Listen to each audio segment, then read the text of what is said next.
our teachers who have made it possible to run effectively and can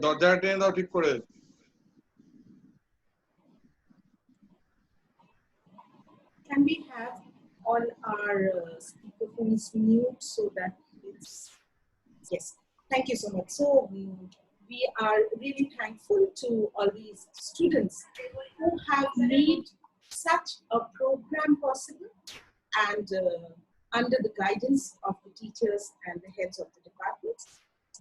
This department is definitely very different from the normal engineering or the MBA courses. And during these COVID days, I feel this department with the medical fraternity have played a huge role in making the people feel in these days that they are being cared for. So we wish this team all our best wishes. And I feel that this topic is very important because in these days when students are really thinking about their career, is it only that they should think about how to get a job, or it's more important that how much care can we show to the people in and around us during our job or maybe our classes, and at the same time,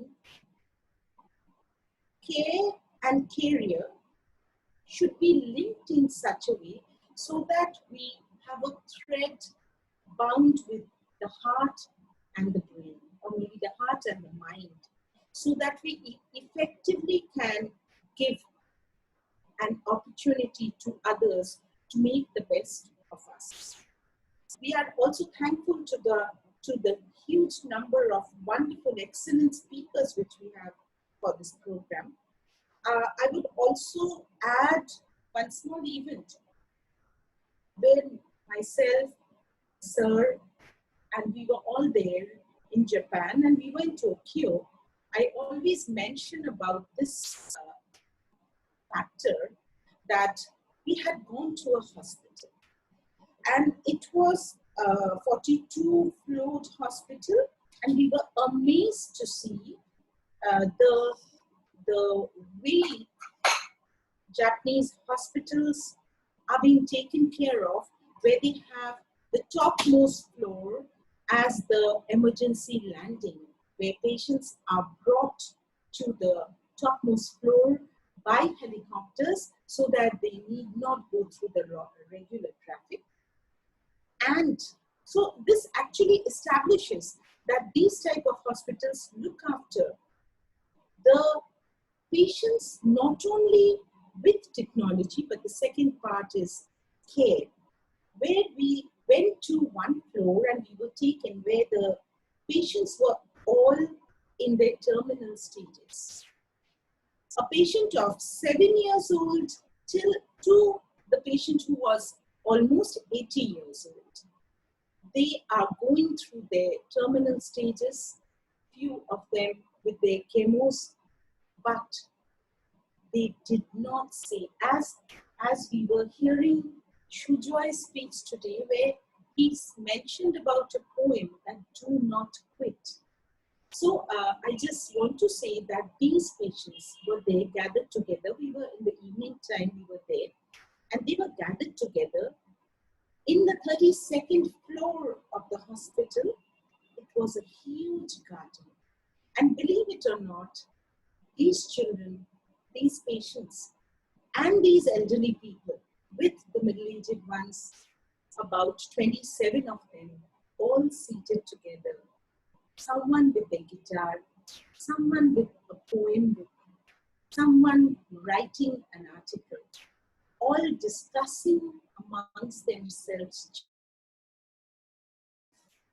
their last days, even with that love, with that compassion, and with that care for each other, which is so very much essential. I believe that our hospitality section, our hospital management section also spreads this type of love for the others, respect for the others, so that we can show that in these hard days also, techno is there. These type of departments are there to take care and make the others believe that you are really wanted. All the best. Have a wonderful session and make others believe that techno really can do it. So proud of you all. Go ahead and have a successful seminar for hospitality management. Thank you so much. Thank you, madam.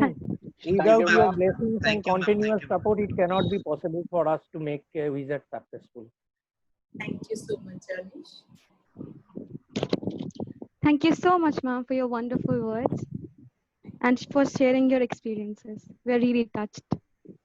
Now, moving on, next amongst us, we have Miss Pauline Larrabee, ma'am. She was born in Paris. This is where she also spent her first 25 years and then graduated from the top business school, HEC Paris, with a master's degree in sustainability and social innovation.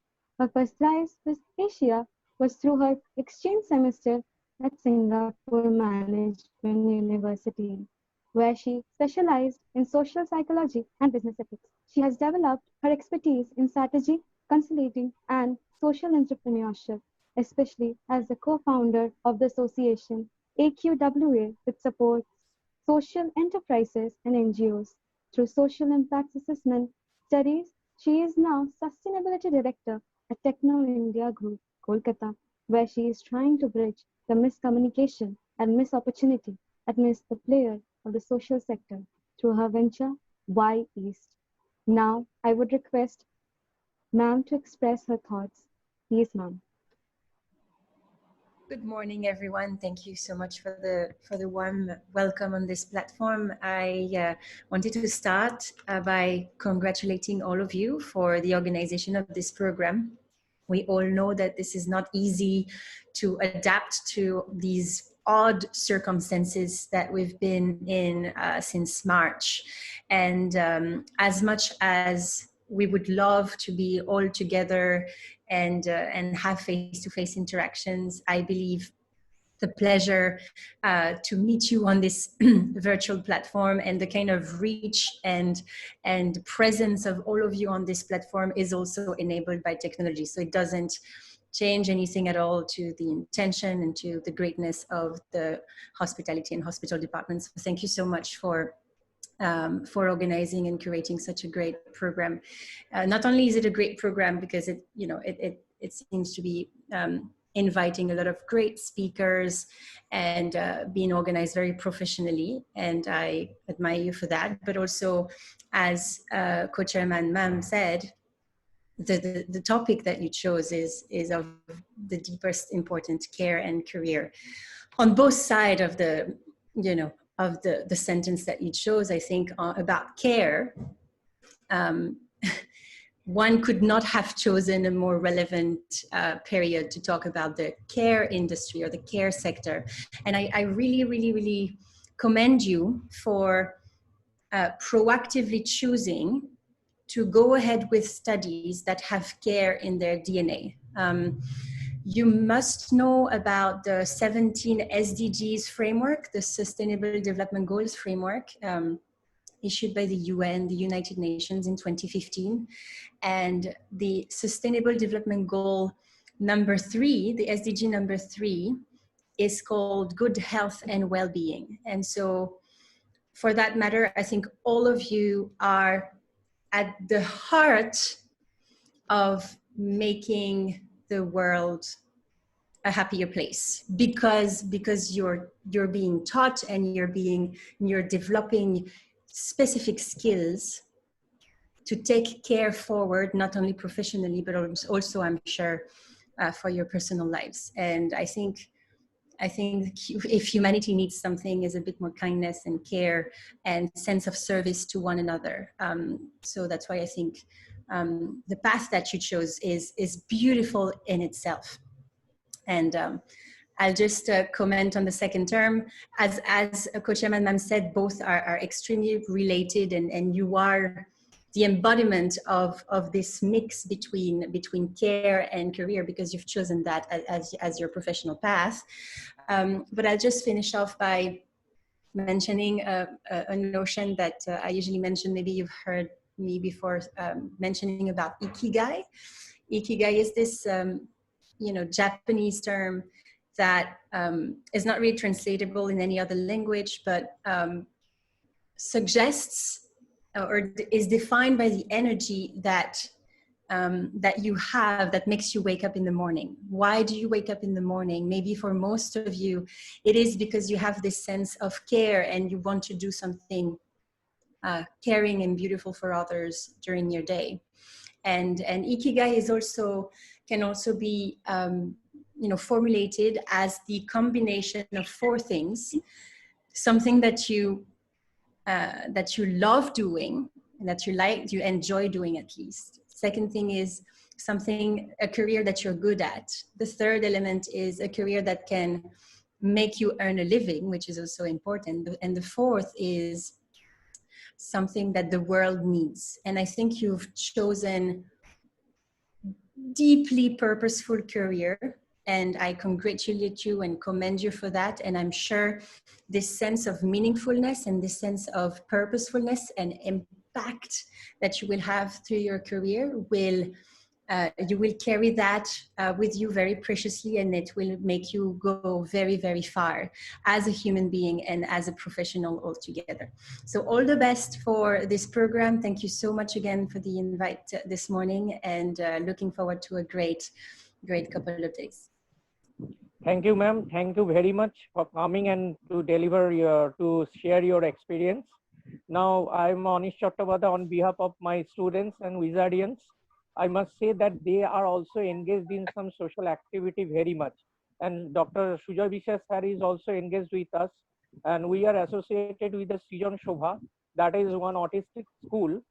And they are running, in this pandemic situation, their situation is very, very, very bad. And that's why our students have contributed so much of money, and after listening all these things, they have contributed some money and something to them, and year long they are contributing to the society in the name of Wizards. So we are our students are our students are the hero of this Wizard, and they are actually heroes. As said by our co-chairman ma'am, they are doing extremely good throughout the year, all the time.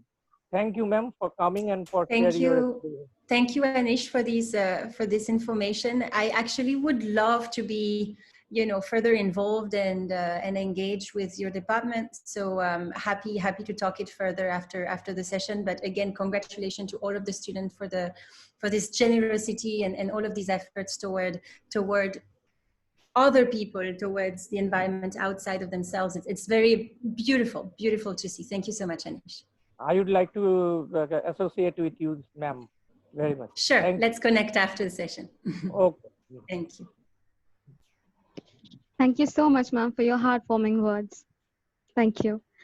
Next with us, we have Dr. Professor Sujoy Biswas sir.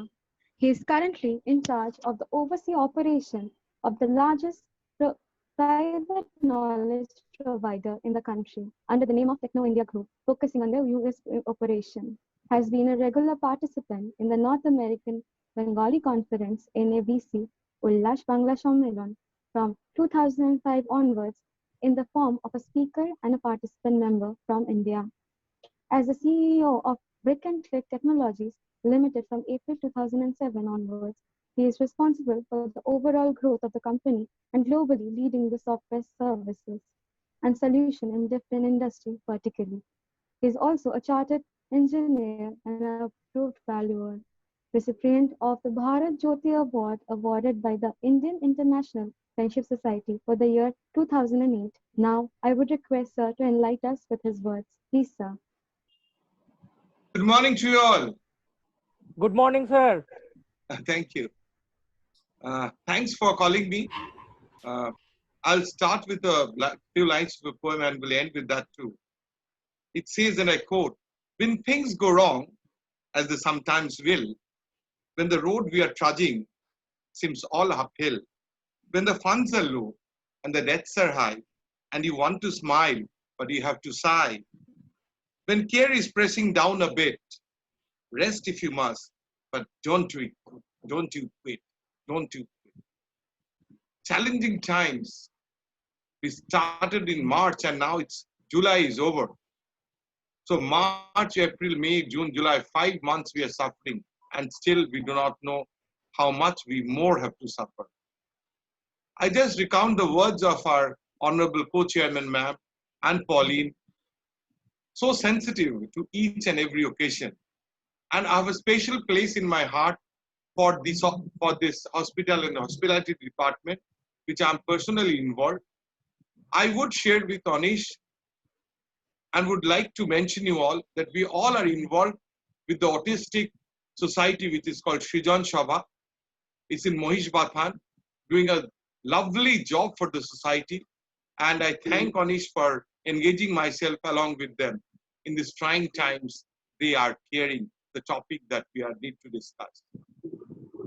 I keep on saying that we should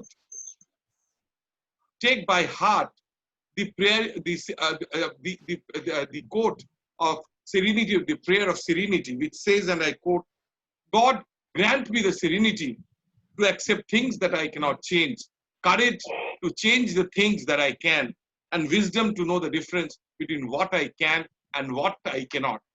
I have kept on saying for long that good thoughts leads to good actions leads to good habits leads to good character, and good character leads to good destiny. Care, if we can, care should be must, and career will follow. We don't have to pursue a career if we really care for others. This empathy is what is required in this current situation and for all times to come. You know, there is a saying which says that you can never cross the ocean unless you have the courage to lose sight of the shore. So start caring. Trust me, start caring. Don't think of your career. Start caring for others. Start caring for yourself. Start caring for your parents. Start caring for your near and dear ones. Yesterday, in one of the occasions, our principal, Dr. Abhijit Kaur, was saying that this empathy is all it is required right at this point of time. He suggested to someone who was helping somebody, and I duly endorse that if we can care, if we have the power to care, that we should take as a blessing. We are passing through a lot of problems, and I keep on saying that till there is life, there will be problems till there is life. I also quote the Sangharsh statement of Amitabh Bachchan's father, who said, "जीवन एक संघर्ष है, जब तक जीवन है, तब तक संघर्ष है." When Amitabh Bachchan asked his father, said to his father when he was struggling in Calcutta, कि पिताजी जीवन में बहुत संघर्ष है. So we have to remember that life is full of choices and compromises. Once you make a choice, the choice chooses the chooser. And if you make a compromise, so there depends upon you that what you will choose and what you are supposed to compromise. So life is full of surprises, and I hope that in very small time, life will give you a surprise, and this, as the President of the United States, that it will disappear, this corona will disappear. He was saying for long before, but I think it should.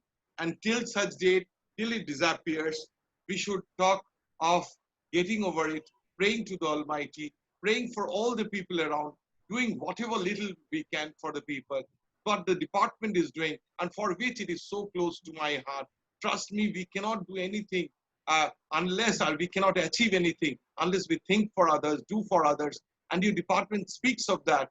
And all the alumni of the department are the frontline warriors right at this point of time. I feel so proud of them. As Co-Chairman Ma'am said, we are proud of all the students of Techno India and its group, but at the same time, more proud of the frontline warriors of this department who are in different medical institutions all over the country.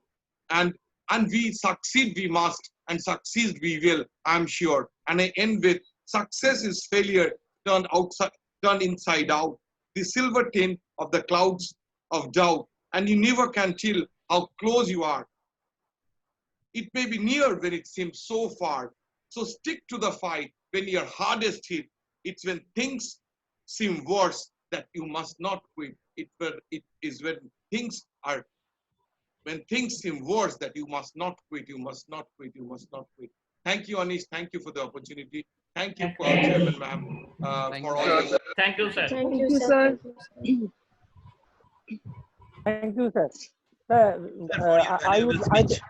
I would like to mention something regarding Professor Dr. Shuja Biswas.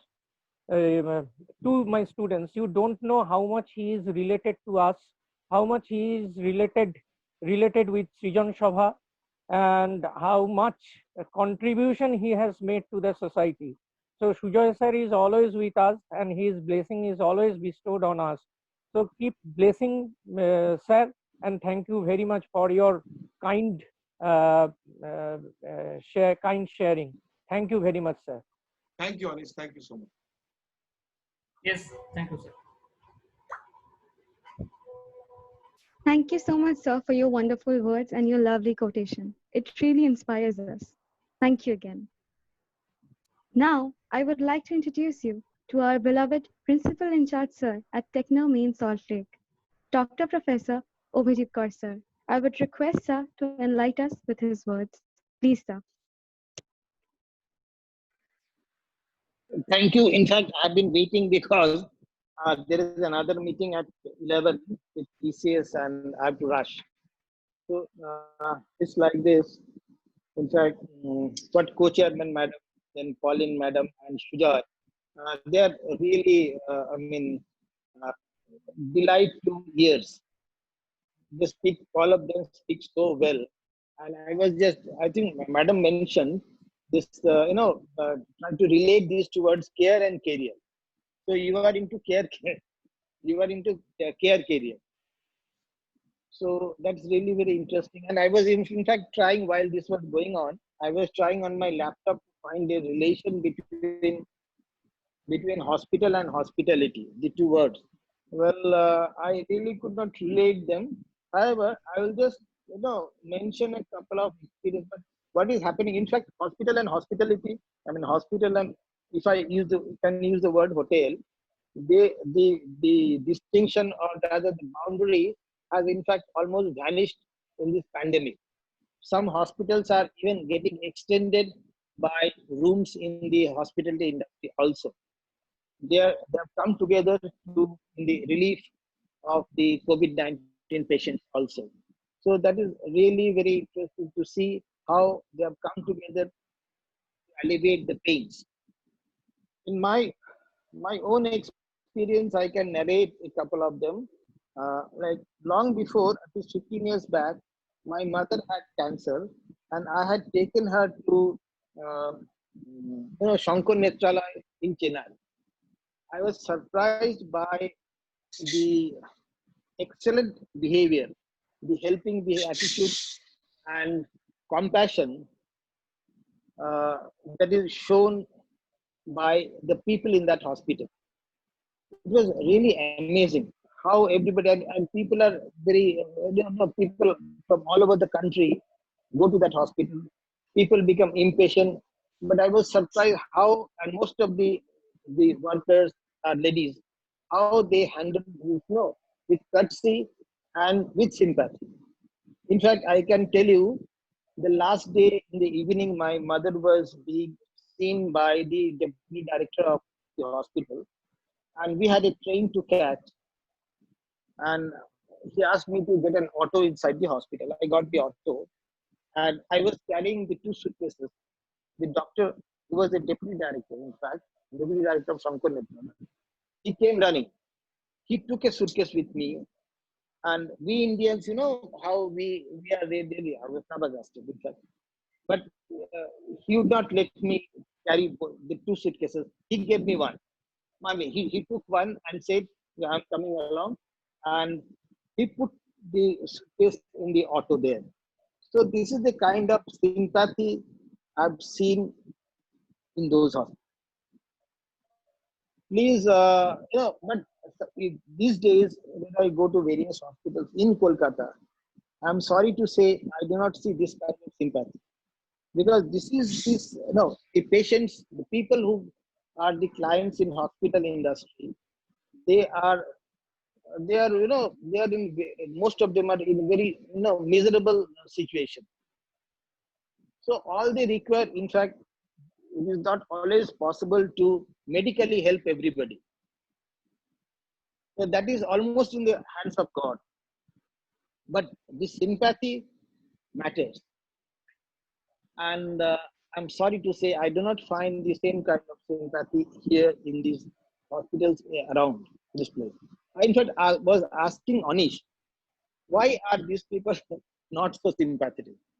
In fact, I have been associated with SSKM Hospital as a researcher and a funded researcher. As an associate, what do you say, a funded research director.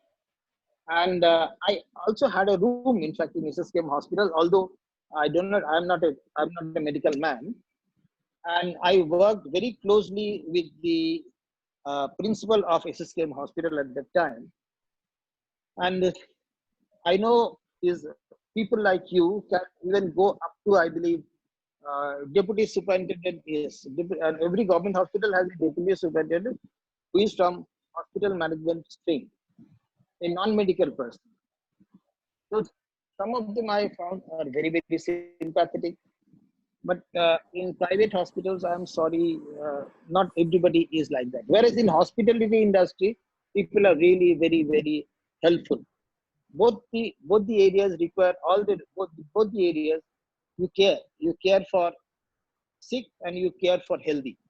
That is the only difference. But you are in the care industry.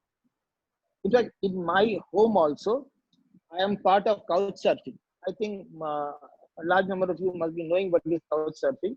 You allow somebody or from all over the globe to stay at your home without taking any money. He is just a guest, right? And you just give him a room and clean facilities. And this way, I have come across people from all over the globe. Many people come and stay with me, whether he is a Chinese, an Australian, an American, Bangladeshi, and people from Pune and like that. I mean, from any place. And this is a very enlightening experiment now for me. I come across people. I know how to be sympathetic to people. I know what people need, and this is a much bigger experience, I would say, than the technical experience I have as a professor. So I wish you all, I mean, the hospitality students and the hospital students or with the management students, and while maybe some the outgoing batch is also there. So my only suggestion is that uh, life is difficult, but try to make it easy for people around you. In fact, there is a very famous brain scientist, Dr. Ramachandran, who has written very famous books on what do you say, on brain and on psychology as well. The most famous book starts with a line: "Life is difficult, but once you know it is difficult, it becomes easy." So let us all try to do it. Try to accept, as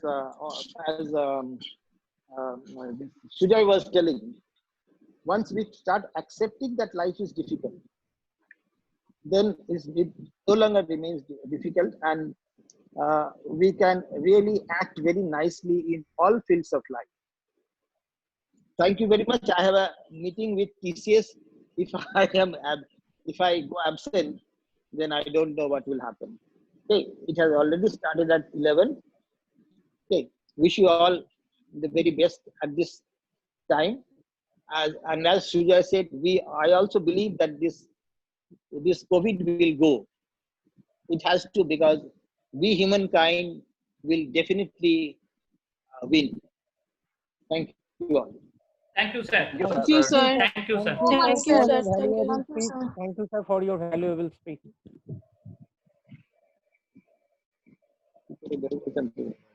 Thank you so much, sir, for your heartwarming words and for sharing your experiences with us. We are really honored. Thank you. Moving on, next we have with us Professor Shomitra Shashmal, sir, Registrar at Techno India Group. Now, I would request sir to express his thoughts. Please, sir. Very good morning, respected Good morning, co-chairman. sir. Good morning. Good morning, sir. Good Good morning, morning. sir. Morning. Good Good morning. morning, sir. Good morning, sir. Respected co-chairman, madam, honorable directors, esteemed delegates, my well-regarded colleague and faculty members, and my dear young and enthusiastic students. Once again, Technomen Salt Lake fly high with the flag of Wizard on global digital platform. For me, Wizard empower the humankind by building consciousness with passion, profession, and purpose. I must congratulate all team members of Team Wizard to organize the Wizard 2020 event during the pandemic situation. I am very happy that you have adapted digital platform not only for your regular academics, but also for the co-curriculum and extracurriculum activities in new normal world. The competency to embrace change and ability to move quickly made us best academic institute in the eastern part of India, and now time has come to be one of the global renowned institutes. COVID has forced globalization to embrace grassroots population and connected the democracy on digital platform, breaking the geographical obstruction. And that's why we also dream to make our TMSL globally acclaimed institute. The glory of Technomen Salt Lake is always magnified by the caliber and achievement of the students, teachers, and staff members. At Technomen Salt Lake, we arm with our students with social, managerial, and technological supremacy and help them to integrate it with values, moral, and our cultural legacy to usher a new era in the health and hospitality service. The magical power of Team Wizard will ensure low cost, universal care, healthy behavior, long lived, productive human capital, as Principal Sir was said. Our students have competency to redesign and redefine the healthcare and wellness in innovative and astonishing way. Coming decade will bring a lot of innovation in infotech and biotech, which will definitely foster the growth of hospitality and hospital industry. Immense funding in research and development of bioengineering will increase the lifespan of common people and increase the revenue in healthcare and hospital industry as well. When Homo sapiens are evolving from organic life to inorganic life, scientists are busy in finding the immortality and happiness. Team Wizard come forward with global solidarity in the time of COVID crisis with the valuable speech that Sujay sir has said, Srijan Bhumi. I am happy to see the amount of enthusiasm of our students and teachers who have devoted time and plugged into creating the awareness platform and reach out to the society in collaboration with medical and hospital industry. The Wizard event, which started in 2007 with a little steps, gives us the opportunity to collaborate, connect, and maintain the partnership with the government, institute, and hospital and hospitality industries. All stakeholders of the entire ecosystem of hospital and hospitality service will be highly benefited through this August virtual get-together. This shows the positive and creative energy of our students and faculty members to the outside world. When the big enterprises are in the race of human hacking using the disruptive technology, my students of hospitality and hospital management are engaged in conquering the deepest heart and soul of Homo sapiens through preventive cure and care with the cue of emotion, empathy, and love of human beings. We have seen nowadays both hospital and hospitality industry runs on data-driven AI-enabled decision-making system. Recommendation and forecasting technology may have increased the revenue of enterprise, but big data is always keeping surveillance on you, either above the skin or under the skin. When sugar is more dangerous than gunpowder, and and virus is more deadly than famine, the 21st century young generation will come up with new innovative scientific solution for new normal life. The new education policy will foster the innovation, entrepreneurship, more free thinking, more industry, institute, government collaboration, partnership, and freedom to choose your passion alongside your profession. I appreciate every student who shared the joy of participation in co-curricular and extracurricular activity along with their commitment to curricula. I congratulate and thank all the students and faculty, staff coordinators of 14th version of Wizard who have made untiring efforts to represent this wonderful event, which itself is an achievement for us. May all our students soar high in uncharted skies and bring glory, peace, prosperity, and happiness to the global humankind with the wings of passion and profession, keeping heartful care and career in threaded balance way. Mother Teresa said, and I quote, some people come in our life as a blessing, some people come in our life as a lesson.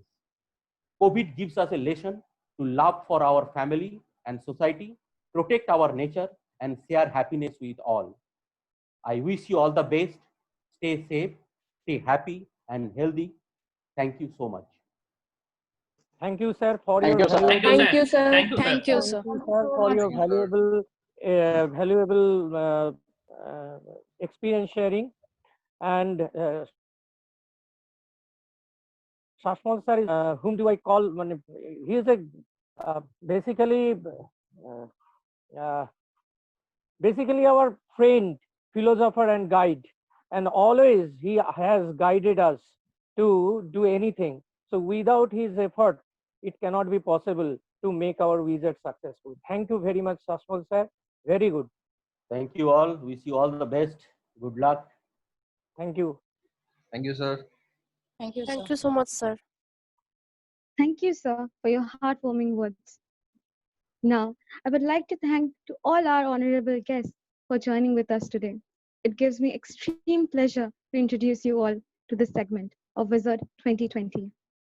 Now, I would like to vote my thanks to Mrs. Manushi Roy Chaudhary, ma'am, for enlightening us with her presence.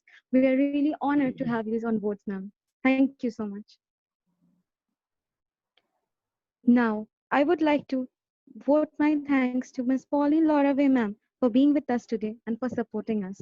Thank you so much, ma'am. Next, I would like to thank Dr. Professor Shujoy Bishar, sir, for his presence today. You have really guided us and inspired us. Thank you, sir. Thank you. Now, I would like to thank our principal in charge, sir, for supporting us and for being with us today again. Thank you. Next, I would like to thank Professor Shomitra Shashmal, sir, for your presence with us today. It gives us extreme pleasure. Thank you. Now, lastly, with all my heart, I would again thank all of the honorable guests today on board. Thank you to each and every honorable guest we have on board today. Thank you for joining with us again. Now, I would like to request the next speaker to start the next segment. Thank you. Have a nice day ahead.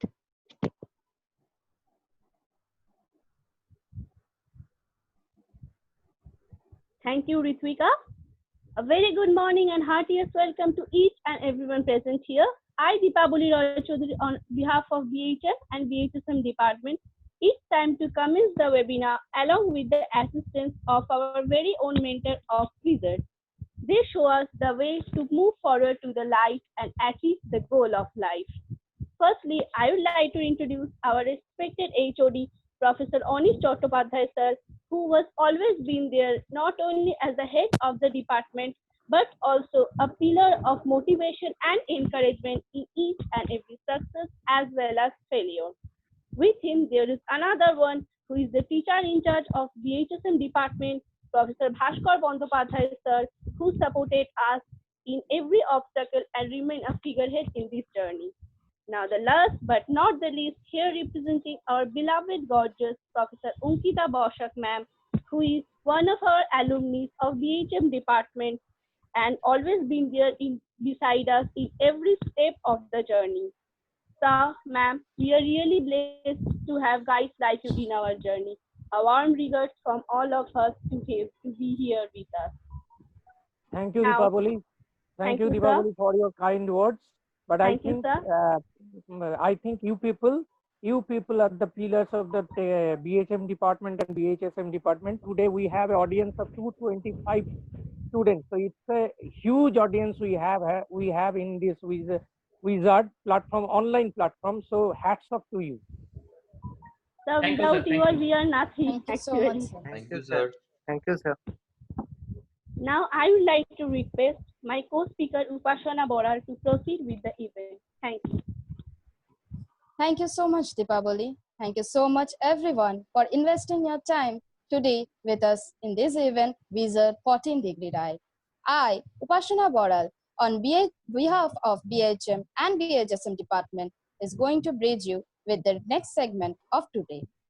For the first time ever, did our team created a theme song for Wizard. Without any delay further, I would now like to request our tech team to please show us the video. Thank you.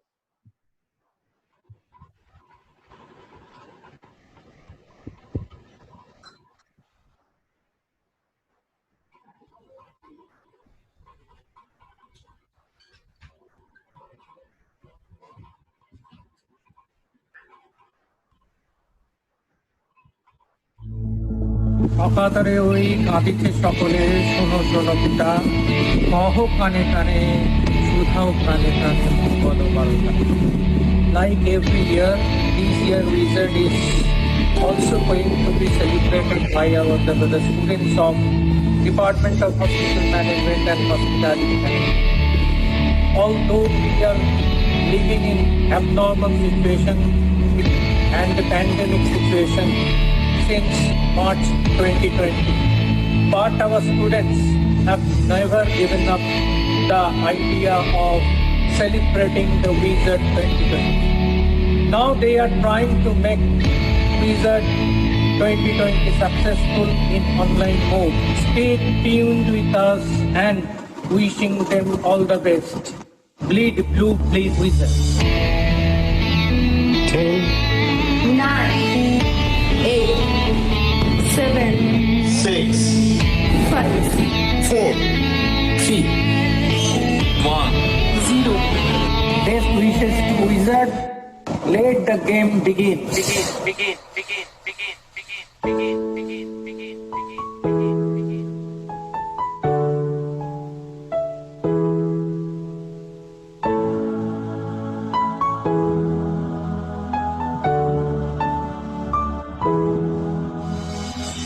হাজারো চেষ্টা করে সবাই স্বপ্ন পূরণের থাকবে লড়াই কথা দিলাম আমরা সবাই খুশির স্মৃতি নিয়ে পথে চলা সময়ের সাথে বদলে ফেলা কথা দিলাম আমরা সবাই একই পথ ধরে এগিয়ে আমরা যাই সবাই ক্লান্ত হয়ে আর থামতে চাই অনেক বাধা পরিশ্রমের আজ ফল পাওয়া চলো সবাই মিলে মিশে একটাই গান গাওয়া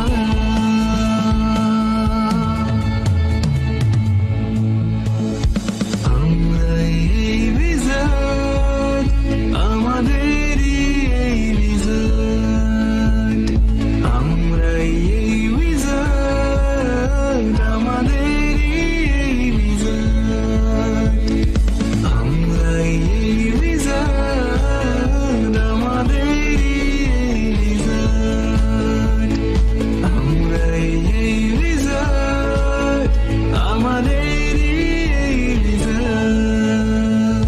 কেটে যাবে দিনগুলো মিটবে না দিনগুলো থেকে যাবে ভালোবাসা আমি সবাই একই সাথে বিপদে যে হাতে হাতে সাথে আছে মনে ভালোবাসা আমরাই এই wizard, আমাদেরই এই wizard, আমরাই এই wizard, আমাদেরই এই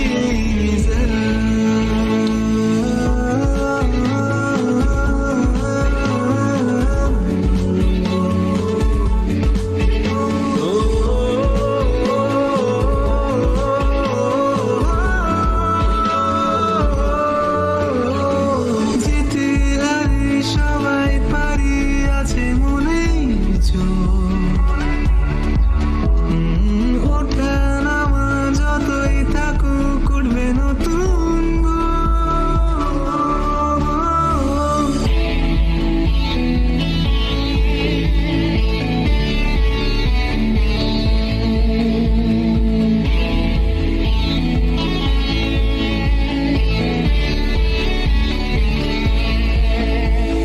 আমরাই এই wizard, আমাদেরই এই wizard, আমরাই এই wizard, আমাদেরই এই wizard.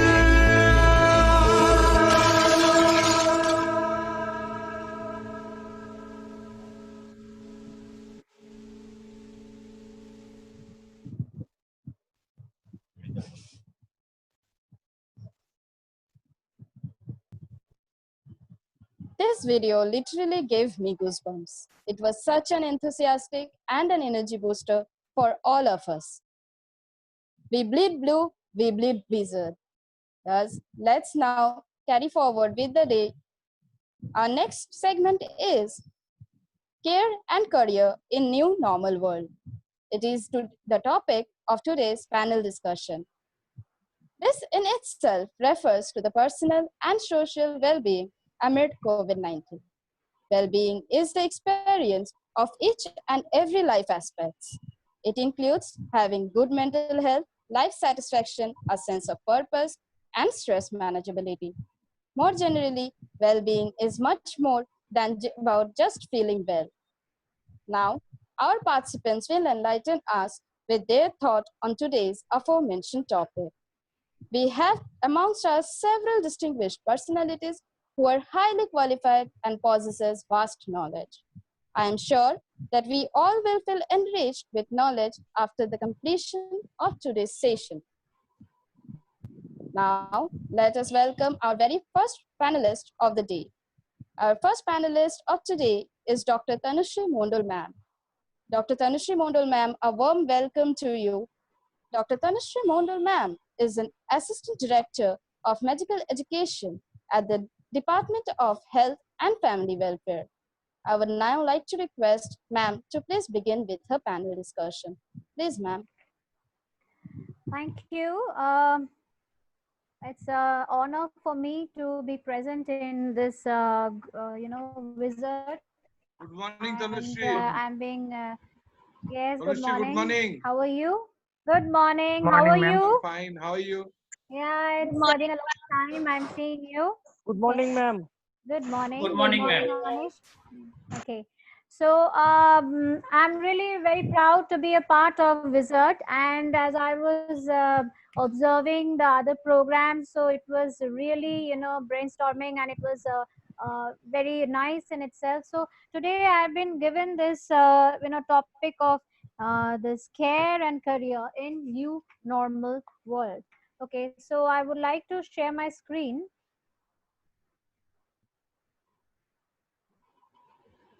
I would request the operators over there, can you please allow me to share my screen?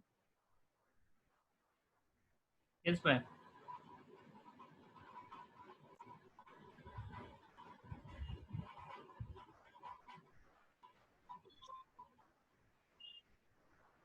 I'm your co-host. You can share your screen. Yeah.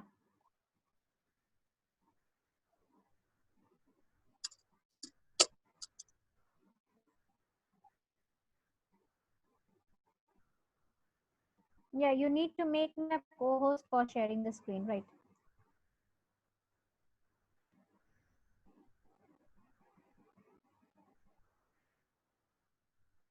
I still cannot do this share screening. Please.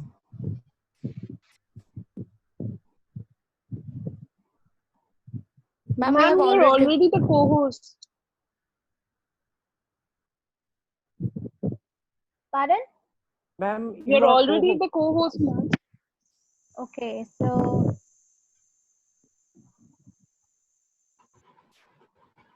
okay, fine. So can you see my screen? Is it visible? Yes, ma'am, it's loading. Okay, Yes, we ma'am, Yes, ma'am. it's can Now see. it's visible now. visible. We can see. We can. Okay. Okay. So yes, care and career in new normal world. So this is me, and to the left is my office where I work, Shastra Bhavan. So I work for the Department of Health and Family Welfare for the last 8 years. So I'm going to take you to what we are actually thinking. Now, in the screen, I just want to show you for few months we had been encountering this coronavirus, and apart from this coronavirus, we had been encountering a lot of other things like social isolation, hand washing, well, use of masks, yes, the debilitated going to the hospitals, hospitalized.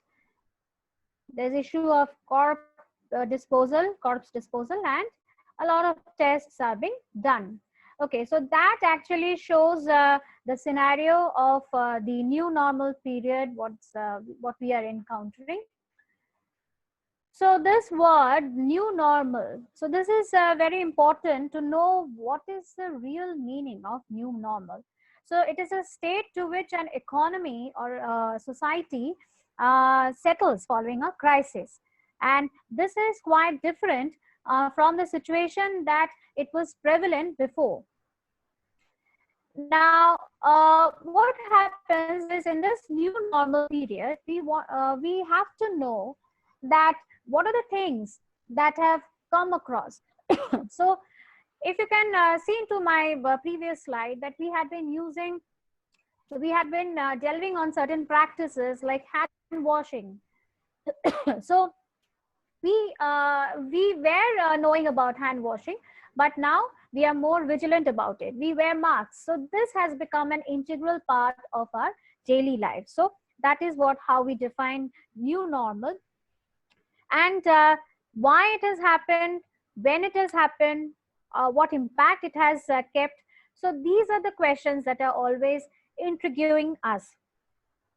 Now, in today's new normal situation, the most important thing is that we should take care of ourselves, and at the same time we must have a work life balance. We often are working from home, but not for us because our department doesn't allow working from home, however. But it is very essential that, apart from this work life balance, what is most important is a healthy diet and meditation, exercise, whatnot. So this new normal phase has actually taught us to adapt ourselves to the new scenario. So adapt in terms of use of mask, sanitizers, and also when we don't have a vaccine in the industry. So it has helped us to cope up with the situation. So it's a kind of a physical as well as a mental, tuning with the environment. Like for example, HIV, we don't have a vaccine for that, yet we have learned to adapt with that disease. Now this is very important. Our work, home, and social life, that has been greatly affected by this COVID era, right? So we are in such a situation where we are we have to carry on with our normal life, yet we cannot carry our normal life the way it was. So before delving into the new normal period, the career as well as the care, I would like to go into that SWOT analysis. The SWOT stands for, as it is already depicted in the picture, the strengths, the weaknesses, the opportunities, and the threats. Now, you may ask that to yourself that why we are doing this SWOT analysis. Now, when we are trying to describe a situation in this new normal era, in new normal COVID era, we need to understand what are the strengths, what are the weaknesses, what are the threats and the opportunities, because herein lies the step forward to the next step, that is how we are going to do it or achieve it. Now, what are the strengths of this new normal period? Now, if you're talking about strengths, then there is more work-life balance, and there is what should I say? We can give a lot of quality time to our homes. So that has been a very important and aspect of this new normal period. What about the weaknesses? Now, weaknesses, as we every day encounter in our newspapers and everything, that there is a lot of intolerance going on, a lot of imbalance, mental illnesses going around, and that has escalated to such a parameter that we are it's becoming very difficult to take control of. So a lot of boredom has creeped into depression into the minds of the students and the youngsters and the oldies also, and a lot of apathy. There's been a lot of economic crisis. There's a lot of fear, apprehension about what we will see in the near future. How about the opportunities? The opportunities, yes. So herein lies this the scope of the career, the care, as we are talking about, and we will delve upon that in a few minutes. And in the threat section, it is important that what are the threats that we are facing with.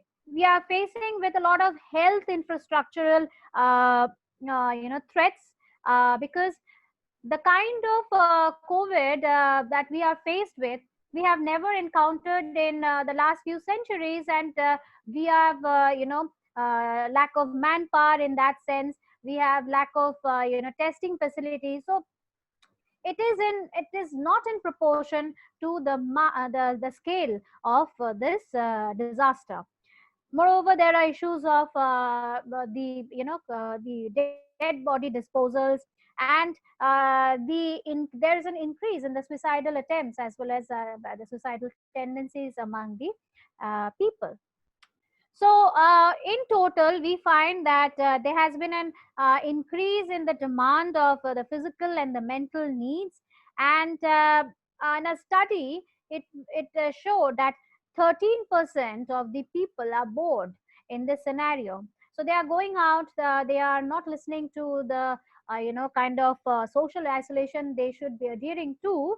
But on the other hand, it was shown that 49%, they are not at all bored, and they are becoming busier all the more in this new normal COVID era. So that means they are into a lot of learning, lot of soul searching, lot of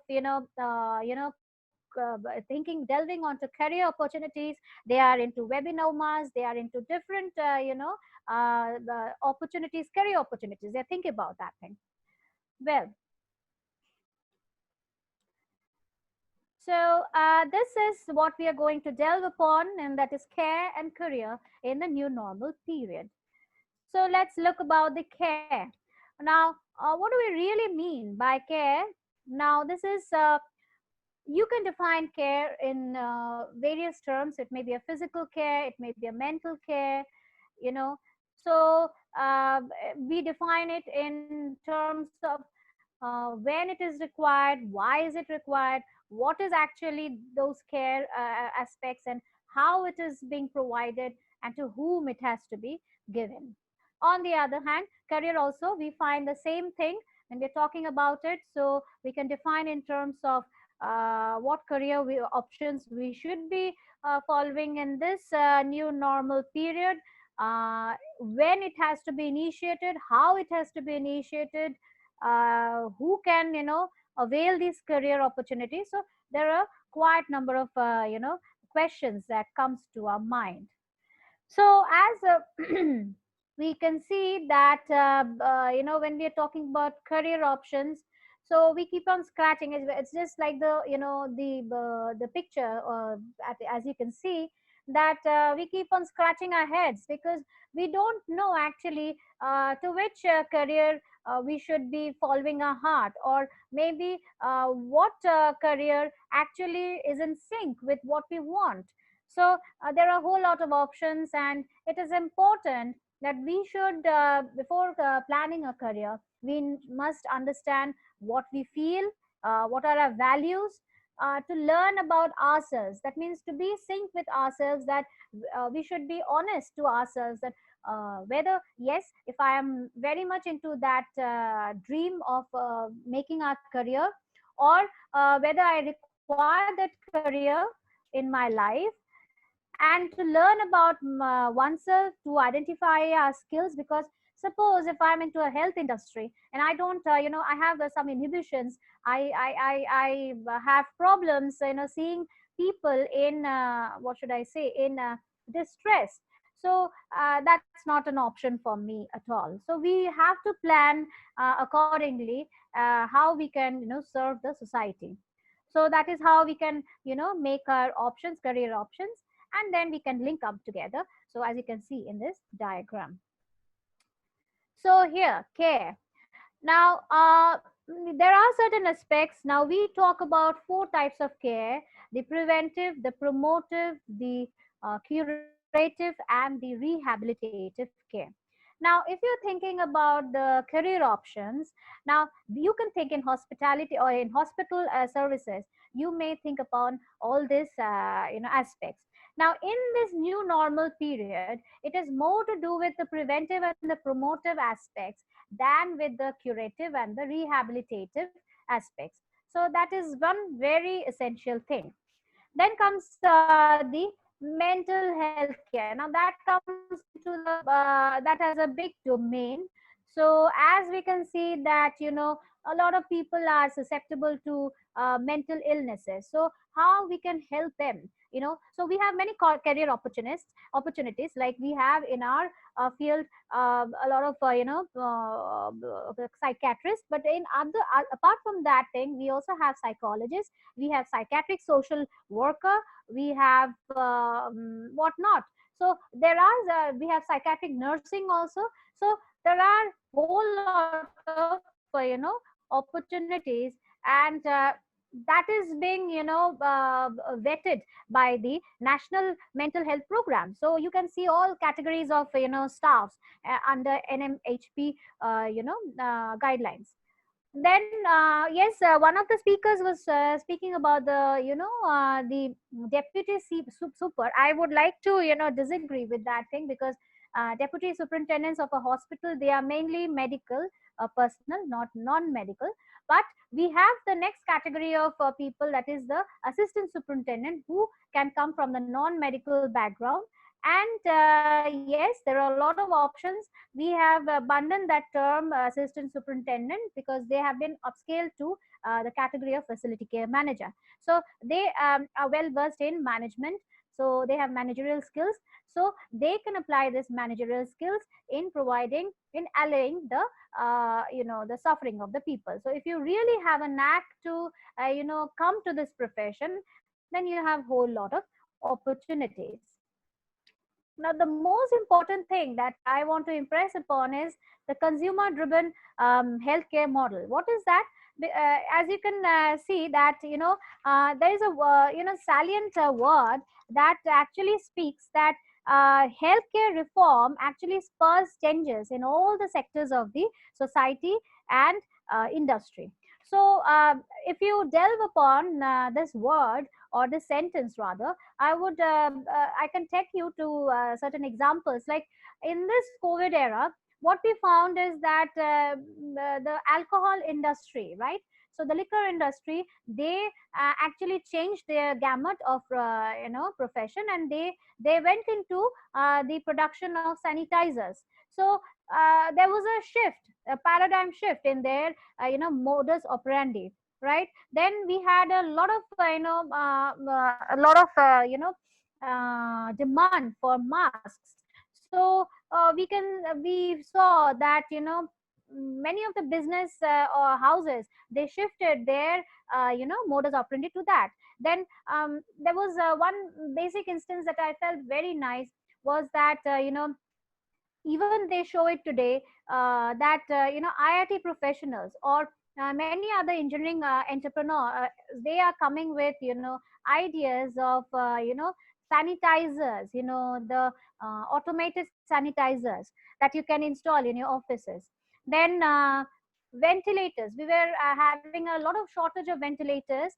So that in that situation, NASA, they came to refuge, and they stopped operating on their aeronautical terms, and they started investing that time, investing that money into making ventilators. So that was actually a revolutionary thing that happened in corona. And I think that we should take this model, we should take this consumer driven healthcare model, and we should sustain it in the near future. And as we know, our team leaders and the political leaders, they also had been impressing upon the fact that we must look on for the self-help groups, and we should be capable of ourselves to make things, to produce things, rather than hiring those things from a different country.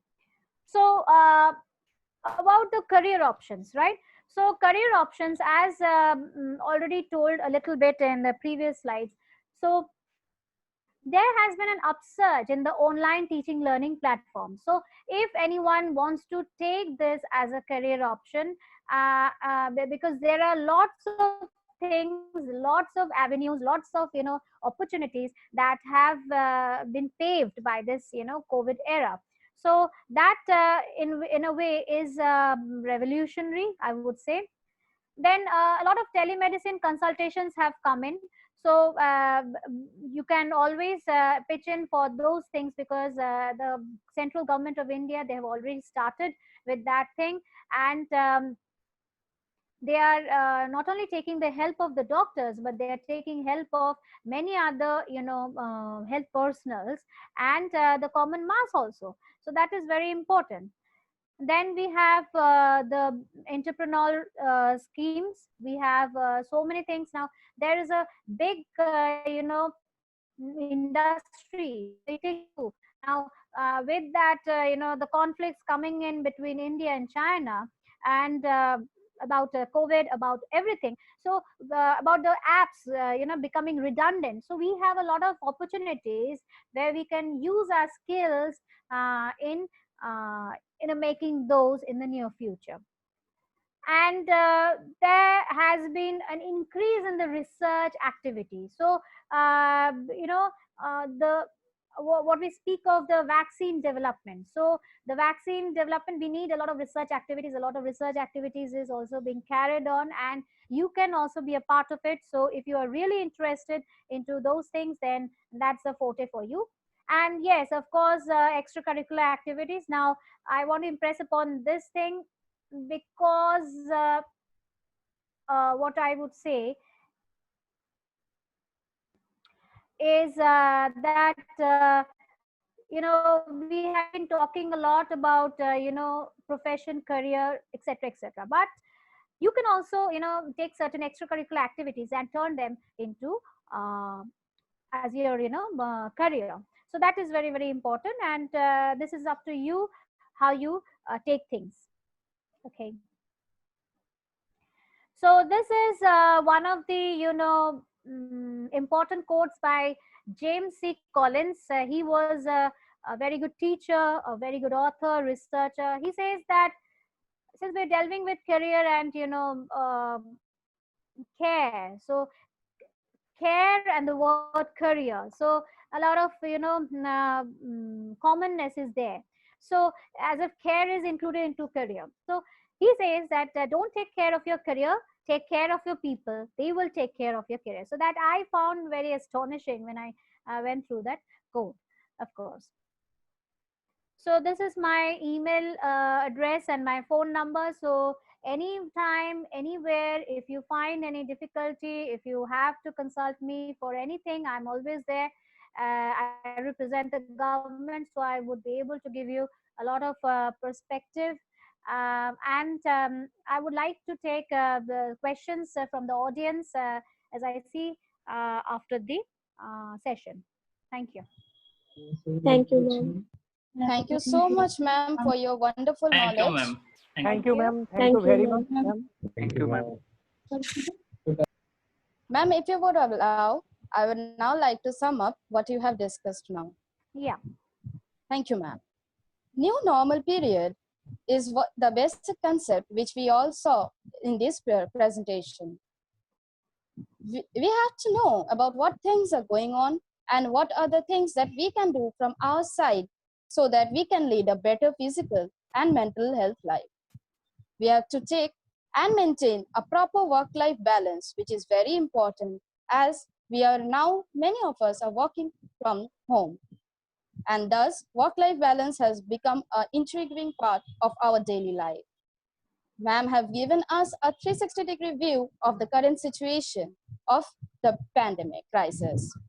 The vaccine is yet to come, so we need to tune with the environment as far as possible. Thank you so much, ma'am. Meanwhile, if anyone you have any question, you can ask in the chat box. So, ma'am, I have a small question. Yes. Can I? Yeah. Yes, there are many career prospects right now, but what are the things that we can develop in ourselves so that we get our hands upon over others during the recruitments and all? Can you please share with? Can you repeat it again? Yes, ma'am, sure. Ma'am, my question is, there are various prospects which you have mentioned to us. So what are the developments that we can bring in ourselves or in our personal developments or personal characteristics so that we get a hands upon on others during the recruitments in the various sectors of our industries? Okay, so that is a very good question. Now, you're talking about a self-development, goals. Yes. Now, if we are talking about the new normal period, then if you're talking about the self-development goals, there are lots. Like, for example, we need to be innovative. Like, it is rather important for us to come out of our shells, right? And put the knowledge into implementation phase, right?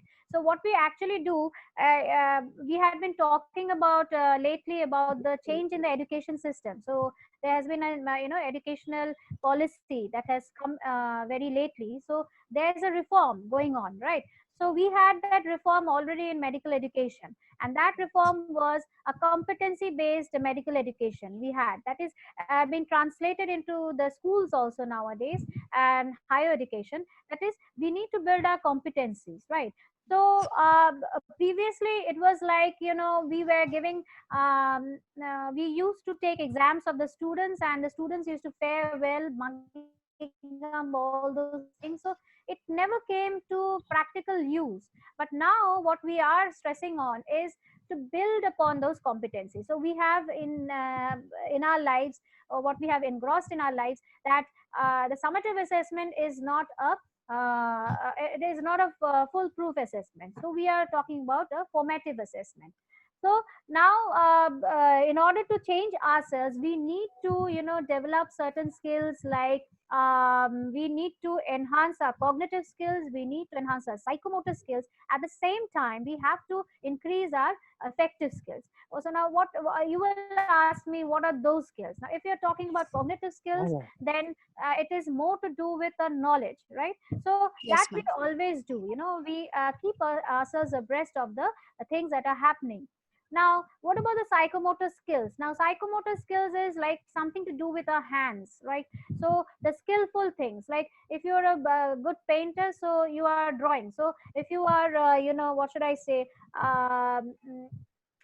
if you are a surgeon, then you are using your hands for a good surgical operation. So these are psychomotor skills. And at the other hand, what happens is affective skills. Now, affective skills are to do more to do with communication, right? How we communicate with each another. Now, that is very important because if we are talking about the medical profession, that is very important. We keep on teaching our students that how you will be communicating with your patients, how you will be communicating with the patient party. So we have seen a lot of resilience into this thing. People are becoming, the patients are becoming very rowdy. They are having a lot of anguish against the doctor. So we have kept this thing in order to bridge the differences between the patient party as well as the doctors or the physicians.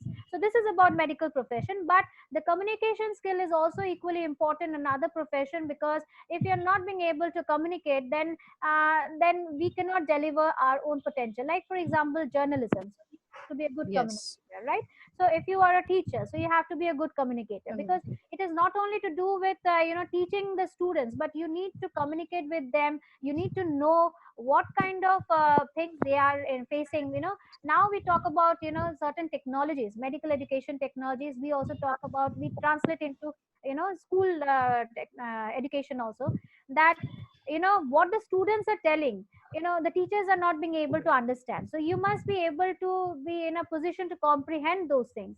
Now there are certain things that have come into occurrence, like while we are teaching the students, we are not taking into account the pace of learning of the students. So each one has its own pace. Some are slow learners, some are fast learners, so we have to take those in consideration. Some are audio learners. That means they like to learn by hearing. Some are visual learners. They like to learn by just seeing. So there are different modes of it. So we have to change ourselves, to change our outlook regarding how we are going to develop ourselves in order to have a good profession. We are the profession that we dream of.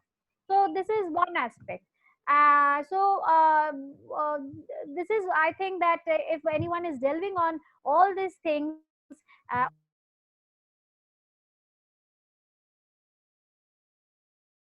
all these they are in a position to actually develop. Thank you so much, ma'am, for this answer. It Thank will you, help ma'am. me in lot of ways and the others as well. Thank you. So there is another question for you, ma'am.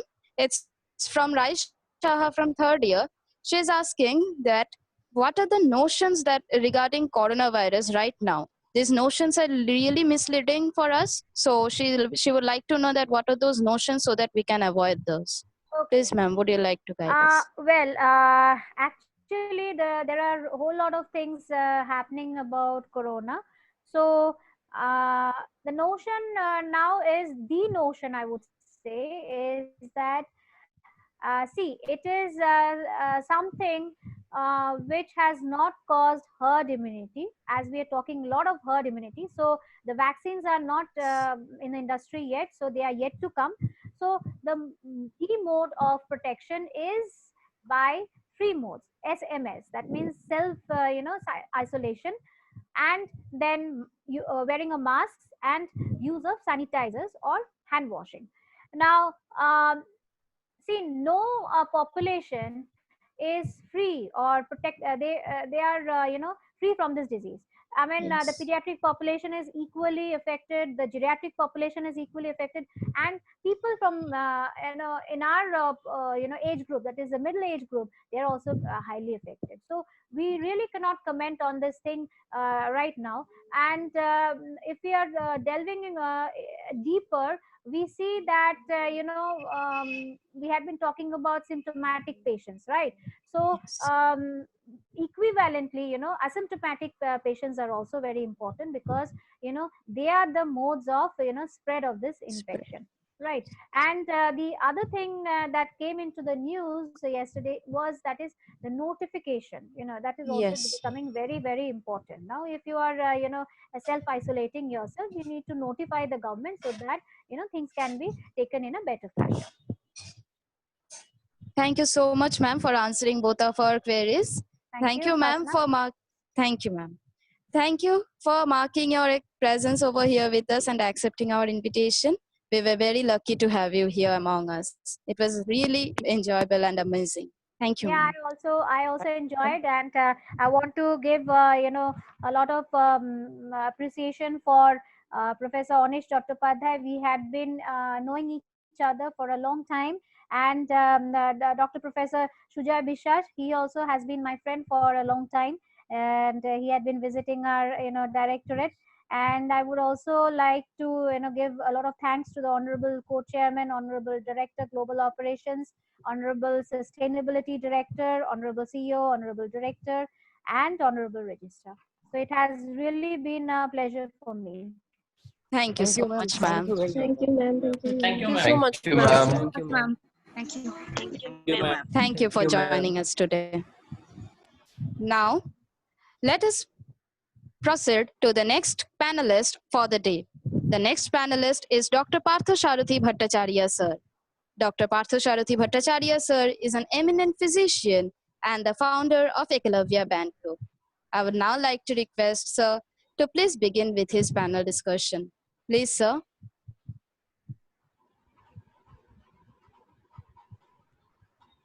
Hi, good morning, Good morning. everybody. Good Good morning, morning, sir. sir. Good morning. Good morning, sir. Good Good morning, sir. morning. Good morning. Good morning, sir. Actually, this is my new normal look. Sure, sir. As I am working in a hospital where there is only COVID patient, that's the Corona hospital now. But I'm coming back to my home and I am with my family members. So I adopted this attire of my new attire of new normal. I'm always with this mask on, surgical mask on, and I'm practicing safety also at my home. So a very good morning and congratulations to the Wizard team. My reverence and my respect to Dr. Onish Chattopadhyay. He's like a younger brother to me. Thank you, Dada. Thank you, sir. Welcome.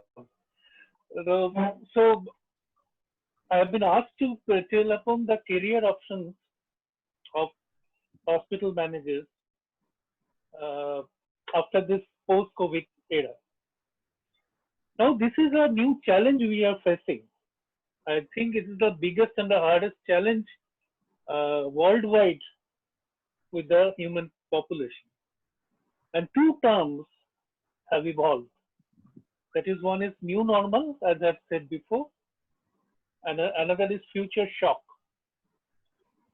Now, as per the WHO definition of health, the health is a state of complete physical, mental, and social well-being, and not merely an absence of disease or infirmity. Now, there are new terms adding to this definition. That is financial wellness, occupational wellness, environmental wellness, intellectual wellness, and spiritual wellness. Now we have to deal with all these wellnesses in this post-COVID era. Or in this COVID era, it's not post-COVID as it. So the likely trends in the practice, in the medical practice, or in the practice of this hospital manager, these trends will change.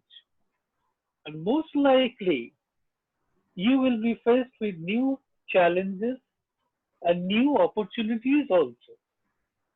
Now, let me start with the challenges what you will face. Number one, survival of the fittest. As we have anticipated from this pandemic, that survival is the most important thing.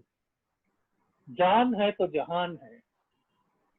So we are now becoming used to with the new survival techniques, social distancing, physical distancing, sanitation, sanitization, personal hygiene, taking care of myself and taking care of the others.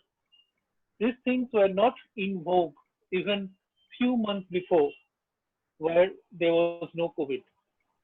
So this is the most important challenge which you will have to face in the hospital practice.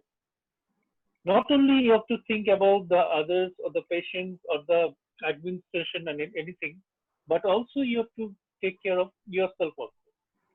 So this is a new challenge, this is a new thing which have come up, and you have to deal with this. Now the patient side, the patients have become more apprehensive. They are now more conscious and more insecure also. They are doing more and more Google searches. They are learning new techniques, whether it's right or it's wrong. The WhatsApp University is working, and people are coming up with new ideas and thoughts. Mostly they are not correct. Mostly they are not scientific. But you have to deal with this. People will come and say, WhatsApp to eta pelam, eta apnara keno korchen na. Just like that.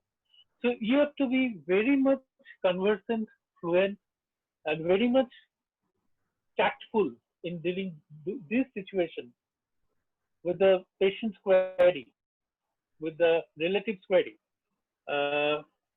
Number two, what beautifully said by Dr. Tanushree, that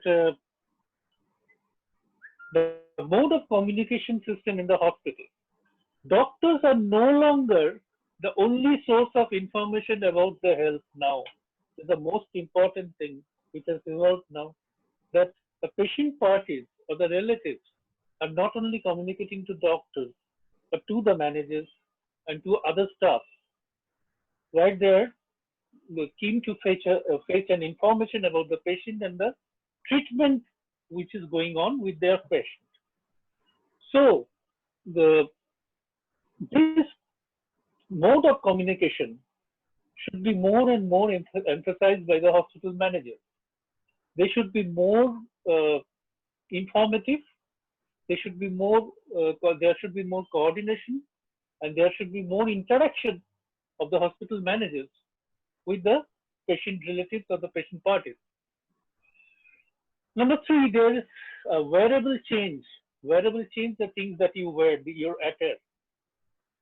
Now the previous managers, the hospital managers, they were in good shirt, good tie and all.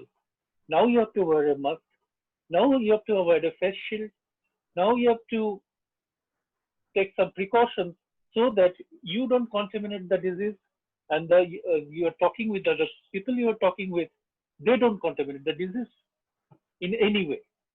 So there should be a wearable change in you.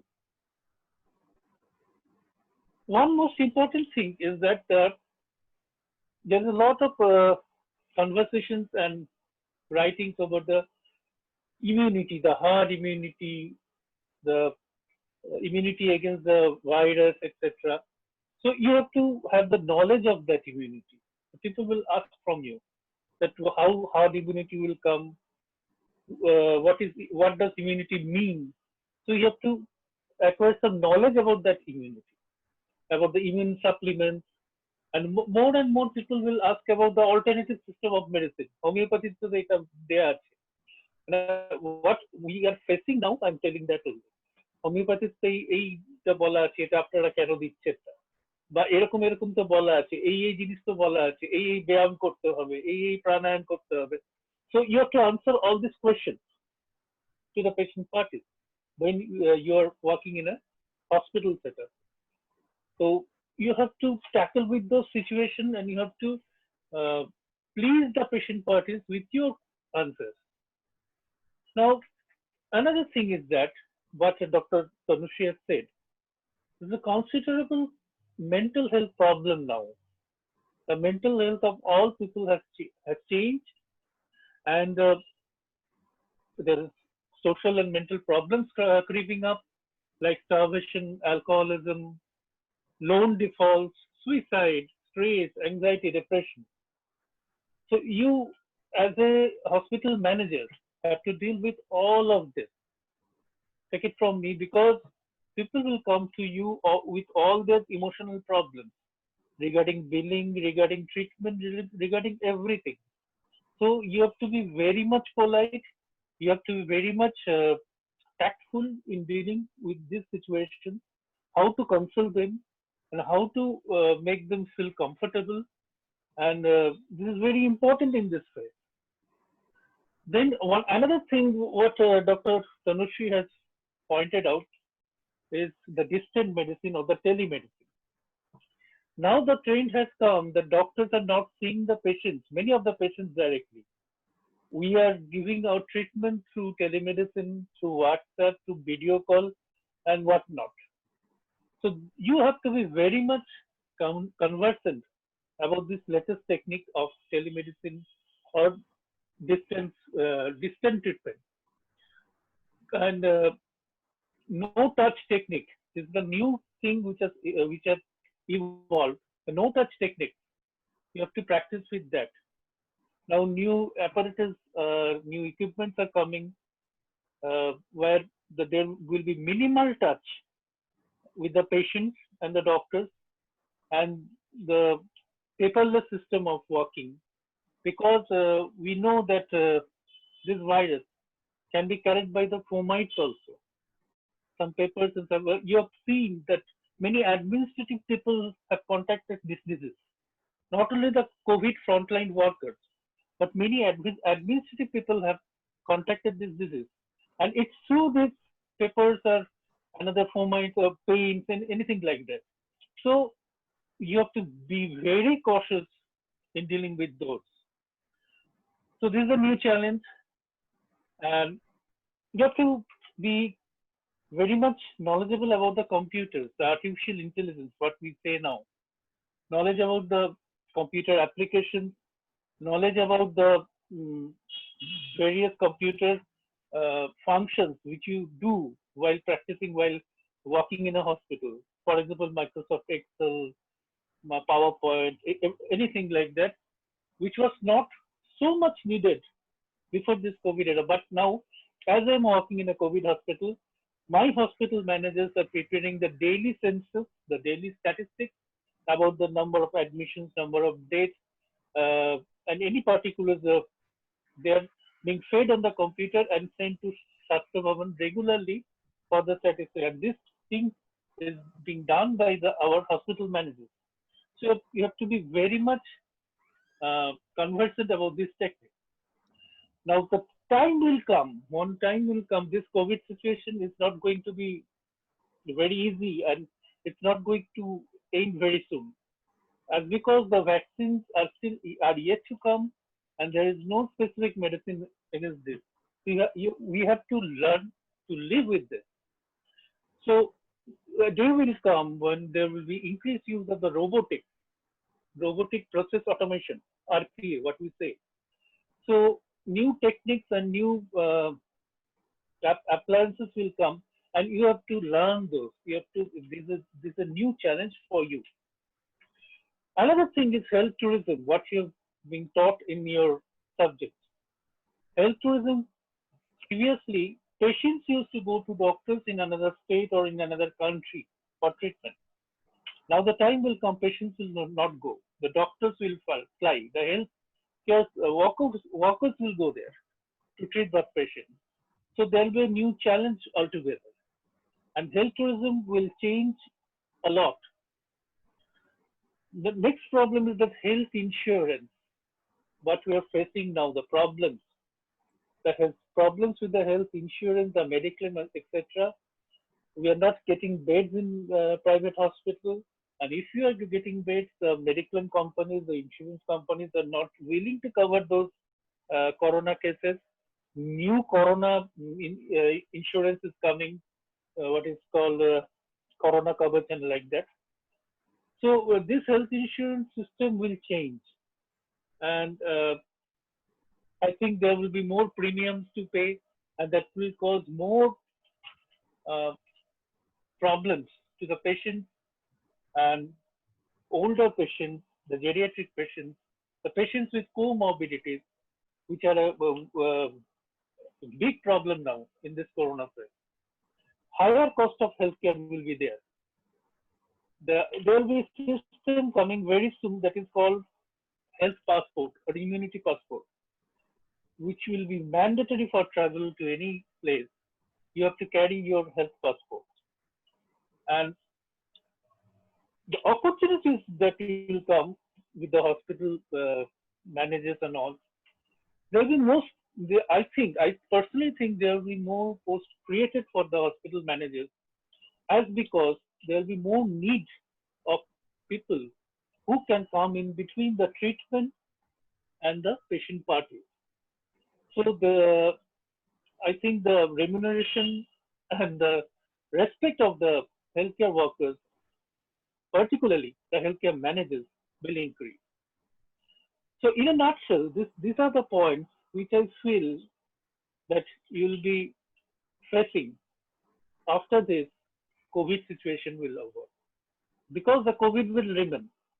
It will not be a pandemic anymore, but it will be an endemic. It will persist uh, in small portions, some parts of the world, and it will come back again and again. So you have to be very prepared for this situation. Thank you. Thank you so much, sir, for sharing your views with us. I would now like to allow myself, sir, to please summarize this discussion. So I have discussed the challenges which we are facing right now. We have to follow the various survival techniques of social and physical distancing, self-satisfaction, and as well care for others. Though we all know that coronavirus is a contagious disease and it is really very serious. But in this situation also, we have to remember that we are humans and thus our humanity should persist and thus we should care for others. So the major problems are the health insurance, the bed and unavailability, and people dying with these problems. Thus, people are not getting their care properly, which we have to lead forward while we are taking up our occupations. Now, um, the, as well, there is home isolation, which is a main prospect for all of us to amid this COVID-19. Sir said, I tried to sum up in my few words. Thank you, sir.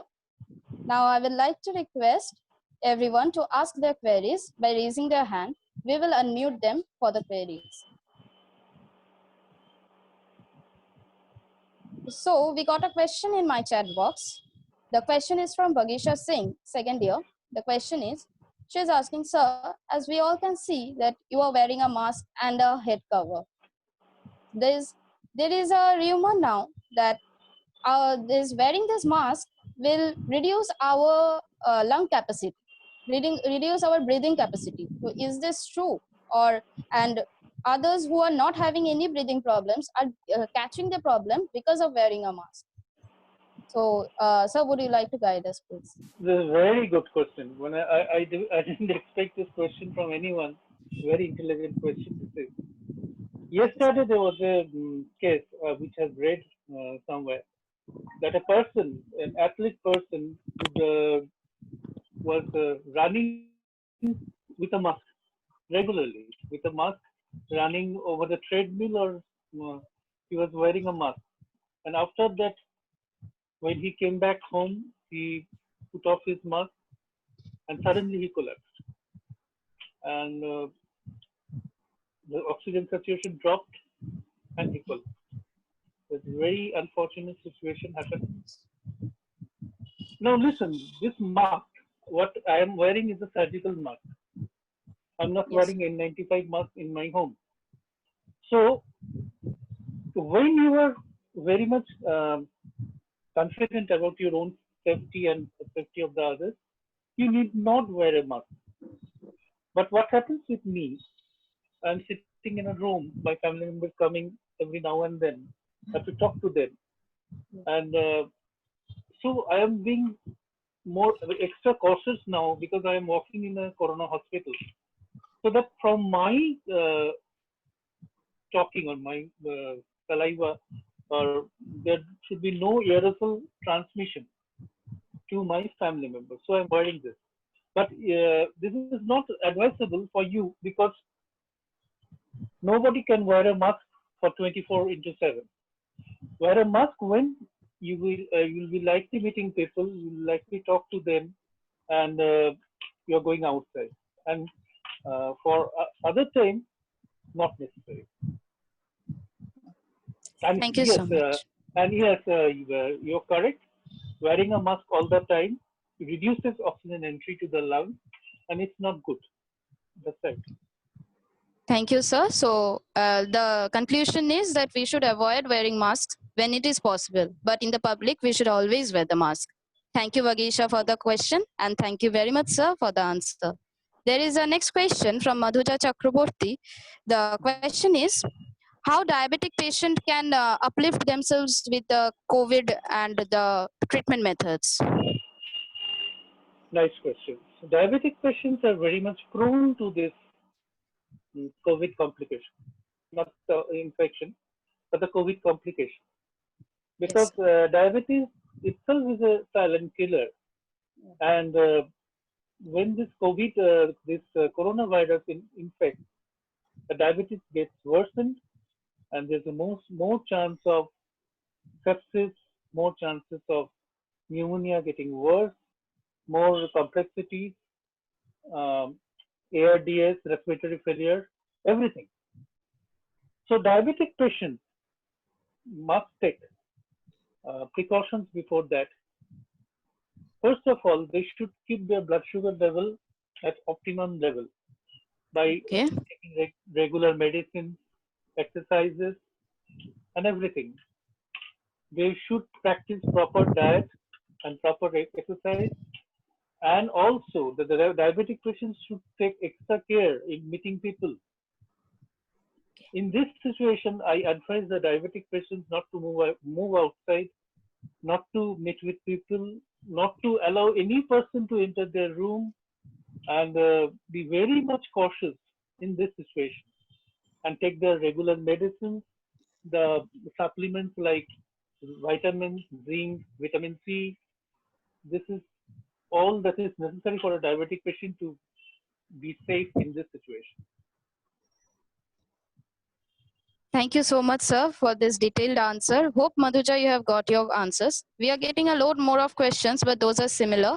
So I would now begin with the next events. Thank you so much, sir, for accepting our invitation and marking your presence. We were very honored to have you here, sir. Thank you, Thank you, the Techno India Salt Lake. Thank you, sir. Hospital and Thank you, Hospital sir. Management Department. Thank you, sir. Thank you, Anish. Thank you so much, sir. Thank you, sir. I would now like to introduce our next panelist on board. Our next panelist is Ms. Rukshana A. Kapadia. Ms. Rukshana A. Kapadia is a hospitality consultant and strategist. Ms. Kapadia today is an accomplished entrepreneur and professional who has been very closely associated with the world of hospitality for more than a decade. She wears many hats, from being a professional, a food critic, a menu curator, a travel blogger, and consultant with many dining platforms like Gourmet Passport. Thus, I am confident she will add value to the discussion by providing a perspective from the new consumer behavior and their expectations in these new times. Now, I would like to request Ms. Rukshana Ekapadia to please begin with this panel discussion. Please, ma'am.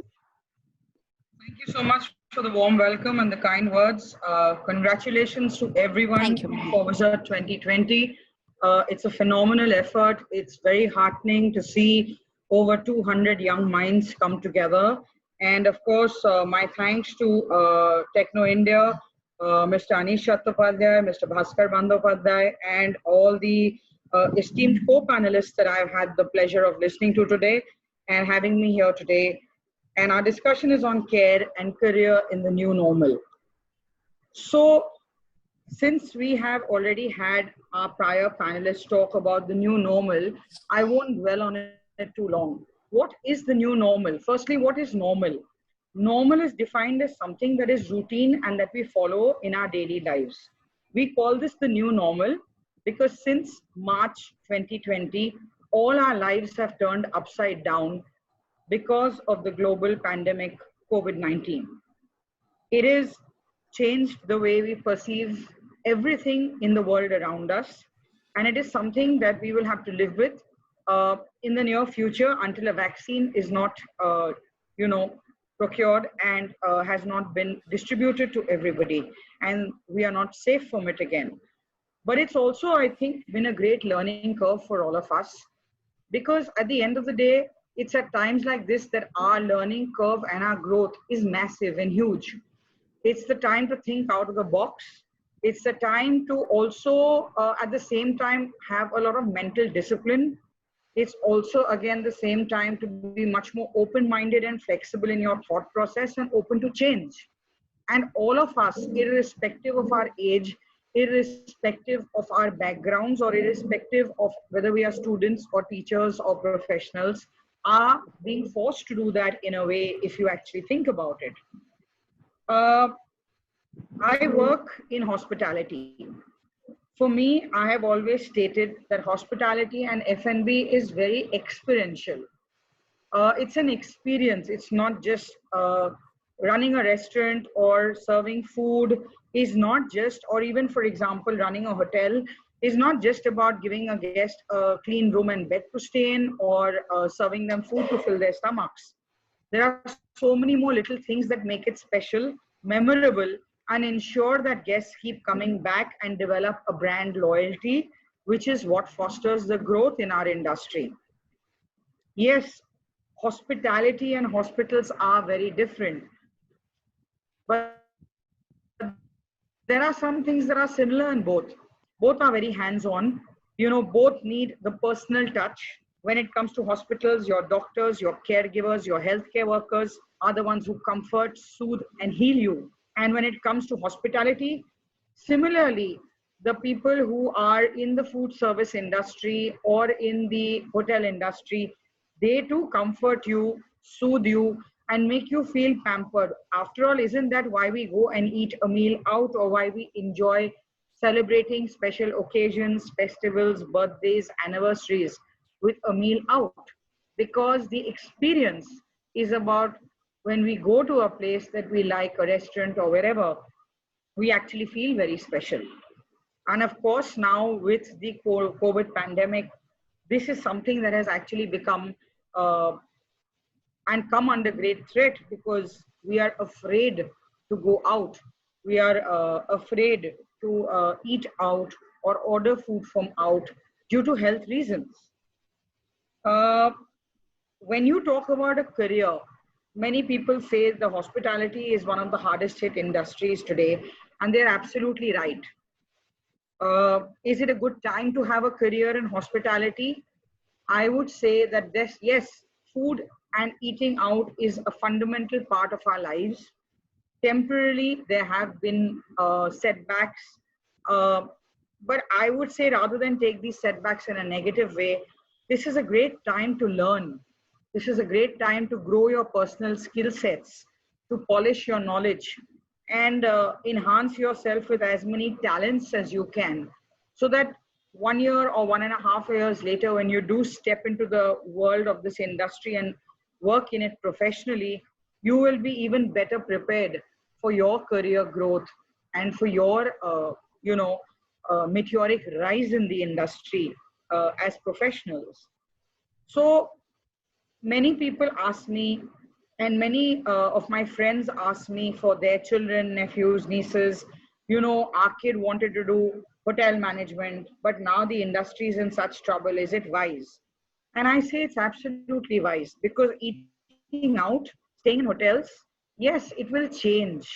Yes, things will be a little different, but it will still be very much a part of the fundamental fabric of our society going forward.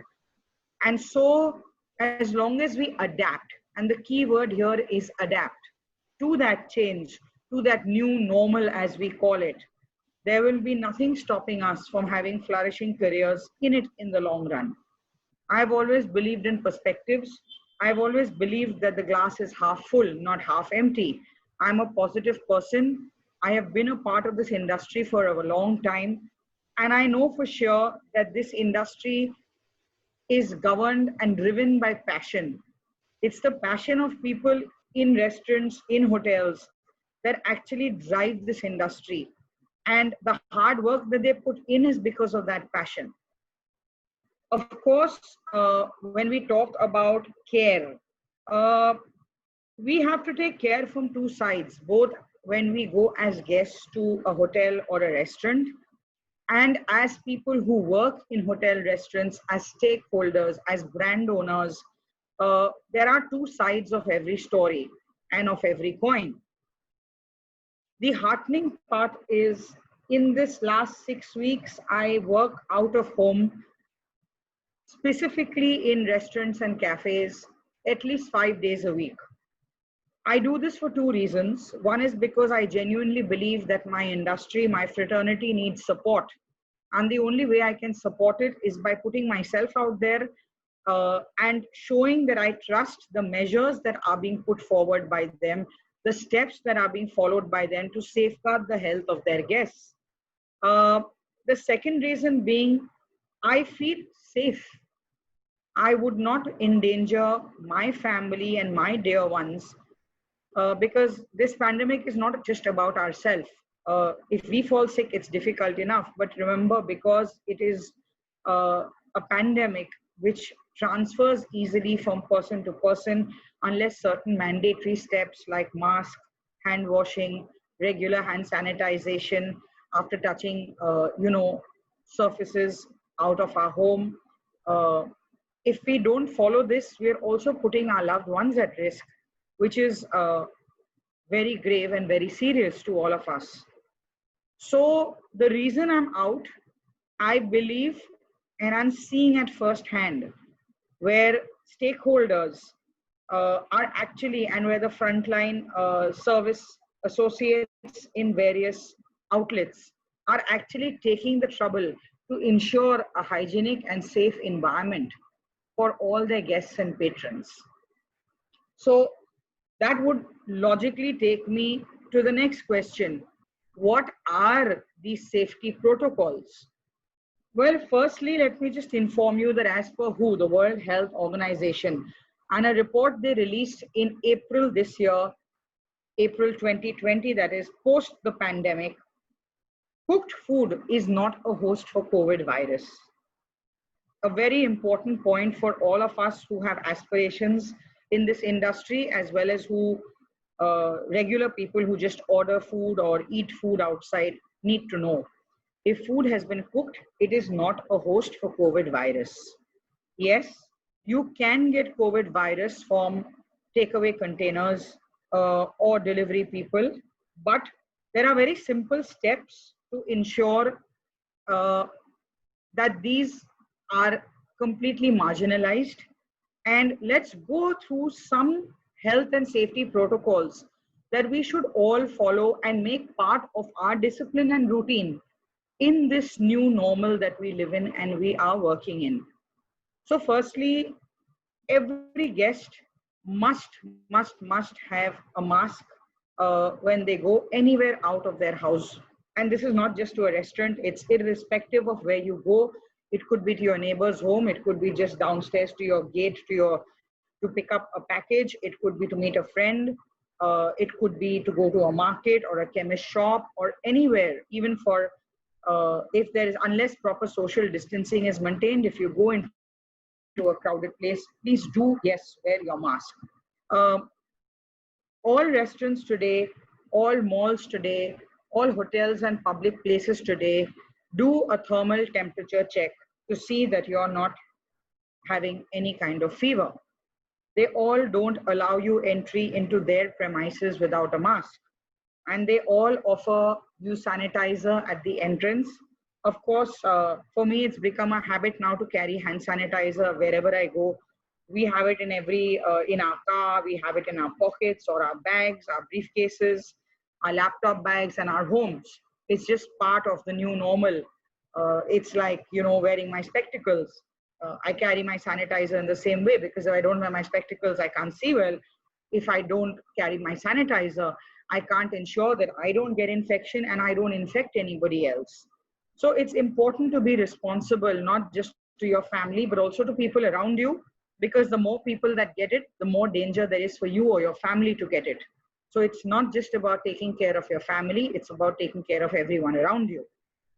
Coming to the various SOPs, so the Ministry of Health and Welfare, the World Health Organization, FSSAI, all very august and esteemed bodies globally and nationally, have kept certain basic protocols for all people in hospitality and F&B to follow. As far as possible, like I said, your server has to be gloved and masked. And in many cases, people are even making sure that the associates and servers and food service team is even wearing a face shield, because we all know by now that COVID is transmitted through the air, through unfortunately sputum, and when you breathe, when you talk, it's at risk. So yes, people are very careful. Fresh air is very important. So air conditioned places, firstly, they are maintaining their AC temperatures at a mandatory 24 to 30 degrees centigrade. And they are also ensuring that they naturally are airing out their premises on a daily basis as many times a day with fresh natural air.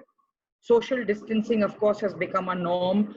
Most restaurants are now at 50% or less in terms of their seating capacities.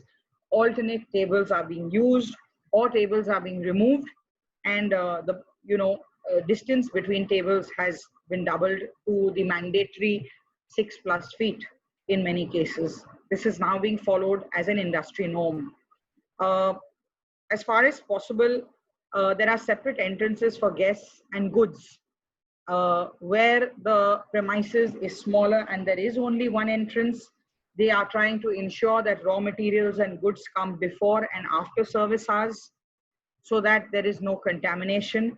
And whenever any raw materials are being bought in, they are being absolutely properly, either they're being given enough time for the virus to dissipate, because virus can only live for a certain period on different surfaces, or else the fruits and vegetables and raw materials are thoroughly washed with suitable disinfectant solutions that are food grade and safe to wash fruits, vegetables and proteins with, and then they are being stored, and of course then they are being cooked. All surfaces, both in the back of the house, that is to say in the kitchen, as well as in the front of the house, which is the service area, are being disinfected with a 2% sodium hypochlorite solution, which is the norm in the industry today. Many people are now using disposable crockery, cutlery, as in to say paper plates or biodegradable plates, paper napkins, and plastic or wooden forks and spoons for hygiene purposes. And even menus in many places have gone digital, or else disposable, as in you give it to the customer reads it, and it's thrown away, and a fresh menu is printed out for the fresh customer. I think using paper napkins instead of cloth napkins is great, because again, the washing of cloth napkins may lead to COVID. Since we use napkins to wipe our mouth, it's the highest risk, of course, because that's where the virus predominantly travels from. So that's another great move. Most restaurants and establishments are clearing and cleaning tables and chairs with disinfectant after every visit. So if you have gone to a cafe or a restaurant, once you leave, the table is disinfected and cleaned, the chair is cleaned, and then only another guest is seated. Digital payments are encouraged, using everything from Paytm to Google Pay to what have you. And of course, there's contactless dining, which you'll say, now what is that? Well, contactless dining to a great extent means the food is brought to your table on a tray and left on your table. You pick it up and you serve yourself, where earlier in restaurants you were served by the service associates, and that also allows more safe social distancing. Again, when we use aggregators for delivery of food, we have contactless delivery. What is contactless delivery? And you can ask for it on the aggregators like Swiggy and Zomato and request for it specifically. Either the person will bring the food up to your household, he will ring the bell, they will take a few steps back so that there's proper social distance. The food will be left on your doorstep. You open the door, pick it up, close the door, go inside your house, immediately discard the plastic packet and put away the food into your own home containers and discard the disposable containers the food has come in. This ensures absolute safety because, like I said, food, cooked food specially, does not carry COVID virus. It's not a host for it. If you get the virus, it could be because the container has some kind of virus and you've not washed your hands or you've not handled the container right. But if you've disposed of the container, washed your hands before sitting down to your meal, and of course, everybody will tell you today, if possible, do reheat the food, whether it's in a microwave or on the flame, because that is just an additional way of ensuring that there is no contamination of any kind. So these are some basic formats that we follow, and this is what makes up our new normal. Yes, eating out is a little different, uh, but does it? And yes, the experience at the moment is a little diluted. However, I have to salute the frontline warriors who are putting themselves out there every day in a restaurant, whether it's in the kitchen or whether it's to serve us, to ensure that we still get food from our favorite restaurants. I would recommend go for brands that you trust, go to brands where you know safety measures will be followed, hygiene will be followed. And this is the time to support restaurants in whatever way you're comfortable, whether it's ordering food home, whether it's going and eating out. But please, please, please do remember that it is very, very important for you to take full precautions and not compromise on precautions in any way. Stay masked, not when you're eating, of course, but before, when you enter, when you're outside. Stay absolutely, wash your hands as often as possible with soap for the mandatory 20 seconds. It's become like a second habit to me now, and I would encourage you to inculcate the same. Do carry a bottle of hand sanitizer, and where soap and water is not available, sanitize regularly and frequently once you touch surfaces. Also, before you eat or drink anything outside. So I would say, yes, this is a great time to learn. This is an absolutely wonderful time to be open to mental discipline of the new routine and inculcate it, but be flexible to the change. Remember, it's not going to last forever. It will be here for a few months or for a year more until the vaccine is found and disbursed to the population. But this is a warning to humanity at large, because there will always be viruses, there will always be issues. We've had them in the past, we will have them in the future. And I believe that as coming together as a whole, we can definitely defeat Corona. Corona is not going to defeat us. And you are the people who are the torchbearers. You are the young minds who will take it forward, who will go forward and carry the torch to the next generation. And we will also learn from you just like you learn from us. So I wish you great success. I wish you good health and safety for both for you and your dear ones. And if anybody has any questions, I welcome them. Thank you so much, Techno India. Thank you so much, ma'am, for your informative video. Thank you. Now, if you would allow, I would like to summarize what you have said. Thank you, ma'am. Ma'am have discussed in detail how hospitality industry is the hardest hit industry. Having food outside and spending time with family members and friends is, yes, a very tough position right now. But this will always be there, as it is a fundamental part of each and every one of our life. Thus, we have to maintain and follow all the decorums and as mentioned by ma'am, the standard operating procedures, so that we can be safe and as well enjoy what we are about to do and what we are doing right now. Thus, the discussion ended here on the note that adaptation and mental positivity is the key for leading a proper physical and mental life during this situation of pandemic crisis. Thus, hope ma'am, I have covered all the points which you have said. Thank you so much, ma'am. Absolutely. Now, thank you, Upasna. Thank you, ma'am. Now, moving on to the queries, there is a query from Rupanjana. She is asking that how will she survive in the hospitality industry, as they have already stopped recruiting the freshers from 2020 to 22 at April? So, honestly, I would say this is a very, very important question because all of us in the hospitality industry, myself included, are very hard hit. According to figures of the stalwarts, there will be a 25 to 30% closure of brands across the country. And that is, of course, going to create a lot of issues in terms of employment, in terms of availability of jobs. But like I mentioned in my talk, positivity is very important. I would say do not succumb to negativity or depression right now. Maintain your health and immunity because if you're not fit, you can't take care of yourself or your dear ones. But use Sure. this time carefully. Use it to learn, use it to grow. Even at my age, I learn every single day. And that is one of the things I cherish most about my life is the fact that every day is a new learning for me. And this is a wonderful opportunity to polish your skills, enhance yourself so that when the industry is ready to take people on, you will be in the topmost echelons of having to take people on. This is not going to last forever. Once the virus is taken care of with, medical assistance of the vaccine, things will start improving.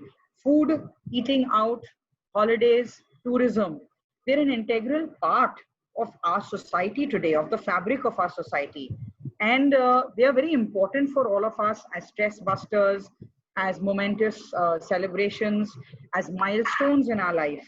So I don't think that this is a step backward, true, but I don't think this is something that we should be defeated by.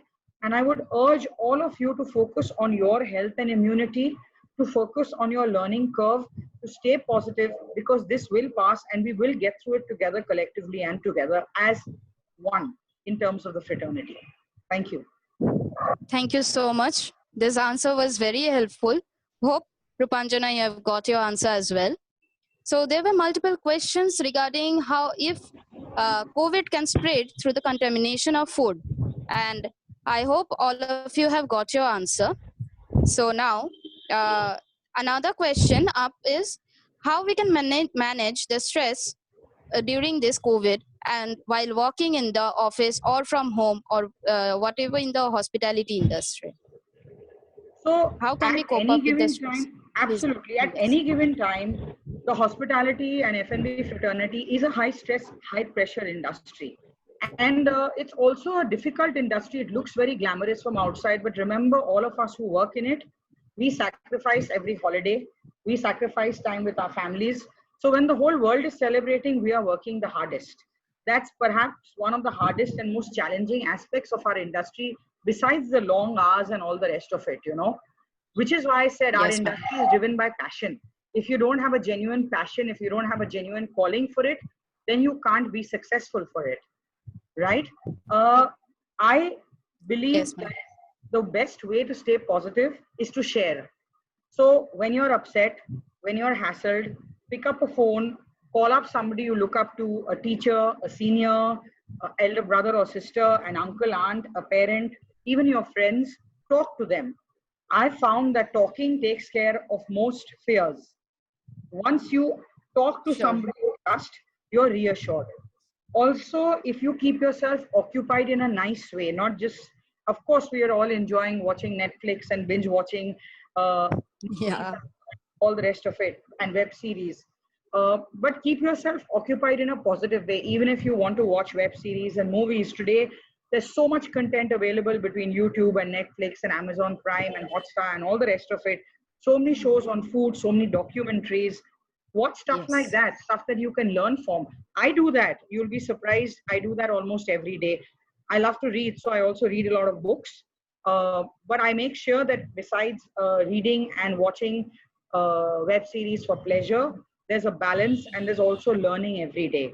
So if you keep yourself occupied, at the end of the day, if I can sit and say, what did I do today? Oh, I just watched this web series. It's not going to really comfort me in the long run. But if at the end of the day I say, okay, I Yes. learned this today, I knew something more today than what I knew in the morning when I woke up, it is a source of comfort. It tells you that it encourages you to know that going forward, you will have something more to offer than many other people will have in the same position. So you have to stay positive, try and do a little bit of meditation, and I believe the most important thing is to keep yourself occupied. That's my mantra. That's what I personally follow. And that is what has been a savior, because all of us in the industry are in trouble today. All of us have had our careers either paused or having had a lot of setbacks in them. But I can promise you that this will pass, and it's just a matter of time. So we all have to stay together and support each other. Thank you so much, ma'am. Thus, adaptation and positivity is again the key for the success and stress manageability. Now we have with us Dipanita Roy Chaudhary, who want to ask a question. Please unmute. Are you with us, Dipanita? Yes, please Upashana. ask your question. Yes. So, Rukhsana ma'am, as you said, there are many protocols that the hotels have taken, but while eating food, we cannot wear a mask. So, is there any chance to transmit the disease? That's an excellent question. Thank you so much for asking it, Dipanita. So my answer to Thank you, ma'am. It's not one factor that is a preventive. There are multiple factors. If you remember that social distancing is as important as wearing a mask. And as my esteemed co-panelist was given this question about how important it is to wear a mask, is wearing a mask going to hamper you, etc. So these are all points to keep in mind. Firstly, unless you decide that you're so hungry that you're going to eat the container the food is served to you in, which may be a host for the COVID virus, you cannot get COVID from cooked food. As far as the mask question is concerned, excellent point. We cannot eat with a mask on. We have to remove it. If you are dining with somebody who is your family, with somebody who you eat with and stay with in the same house, there's absolutely no risk. But if you're dining with, say, a friend or a professional colleague, then it is best to ensure social distancing. If the place permits, sit diagonally opposite each other, don't sit directly opposite each other, and ensure that there's enough space between the table, or sit even, I would say, beside each other at a distance, so that when you talk, because it's when you talk actually and when you breathe that the virus is transmitted, right? Because it's from the sputum, the saliva droplets. So because of that, if you're sitting side by side to somebody, any kind of droplets will go forward. It won't go sideways. So those are little things that you can do to just enhance the security of your hygiene and safety protocols. Thank you so much, ma'am. Hope, Dipanita, you have got your answer. Thank you, ma'am, for marking your presence with us. And thank you for accepting your invitation and giving your precious time with us. It was wonderful with all the facts and the procedures which you have mentioned in the discussion. Thank you once again, ma'am. Thank you so much again. Thank you, ma'am. Thank you, ma'am. Thank you so much, Mr. Bandyopadhyay, for inviting me and making me a part of this wonderful platform. Thank you, ma'am. It's been a very lovely experience, and I wish Techno India, the entire team of professors, teachers, and the students, and the organizers of Wizard 2020, good health, happiness, and may we all come out of this very quickly. All the very best to you. Thank you, ma'am. Thank you so much, Thank you, ma'am. Thank you. Thus, we have neared to the ending of this panel discussion. Hope you all liked it and thank you each and everyone for attending this and making it a successful one. Thank you for all your queries and thank you for attending it once again. Now, we will move on to the very next segment of today's event, Wizard 14-degree Ride. So you are wondering what can be the event after this panel discussion. After this long and subtle panel discussion, we will move on to the publishing of our very own e-magazine of Wizard 14-degree Ride. Are you wondering what is e-magazine? Let me say, e-magazine is a platform where we get the opportunity to write up some articles and journals about the topic held in Wizard. Each and every year, we publish an e-magazine during this Wizard session. And this year also, we are publishing in the same manner with the submissions from the students.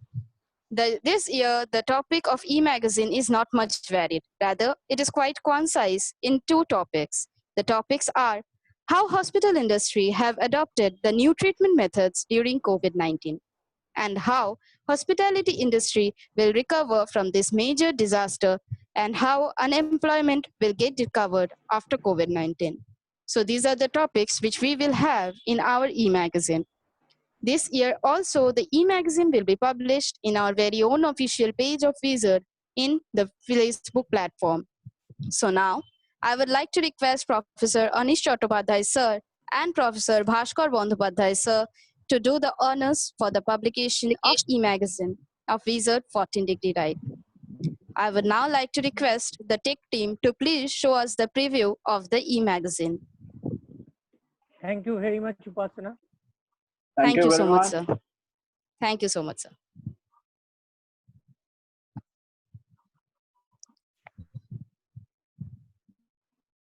Technical team, please start the screen sharing. Thank you.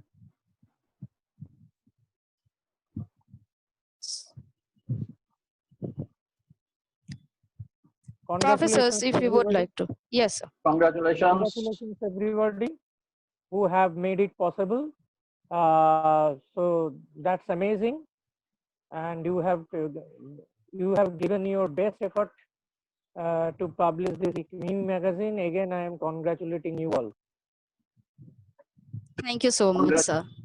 Congratulations to all the Wizard teams and the e-publishing team to make it possible to create or publish the e-magazine.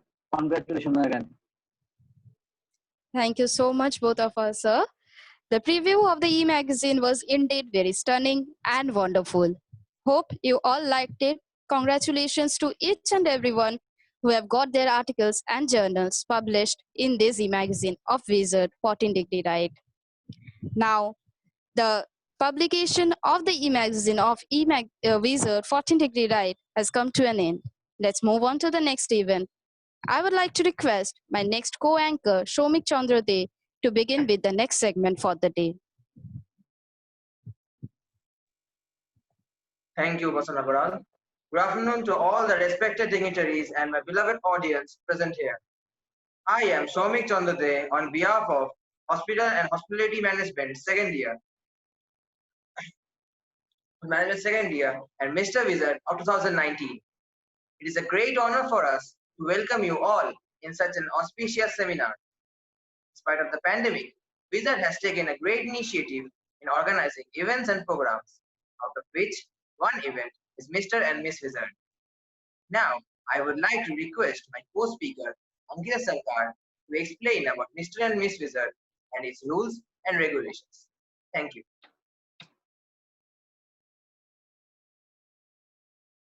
Thank you, Shomik. A very good afternoon to all the respected dignitaries, my seniors, my fellow friends and juniors present over here. I, Ankita Sarkar, on behalf of our department, Hospital and Hospitality Management, and Miss Wizard of 2019, welcome you all here. Now, I'm going to explain you all what exactly Mr. and Miss Wizard is. Mr. and Miss Wizard is the most anticipated event of Wizard. It gives us a chance to shine bright with a remarkable presentation and communication skill. It also helps us to develop our body language interaction skill as well as self-confidence. Now, coming to the rules and regulation of this event. In this event, our selected 7 participants consisting 4 girls and 3 boys will deliver a speech along with a PowerPoint presentation on a previously given topic. A 4-minute of time span will be given to each participant. After 3 minutes of their speech, they will be warned. Then after 1 minute, the final bell will be given. After completing their speech, the question answer round will start. In this round, our judges will first ask question to our participant, then it will open for our faculty members and for our audience. Now, I would like to request my co-speaker Shomik to introduce our respected judges. Thank you. Thank you, Ankita Sarkar. We are proud to introduce our judges panel of this year's Mr. and Miss Wizard competition, who will bring an incredible depth of experience and expertise to the table in judging our final competitors today. We have Professor Rituparna Ganguly ma'am, Professor Poulami Mukhopadhyay ma'am, Professor Jonna Basu ma'am, and Dr. Rima Chakraborty ma'am as our judges.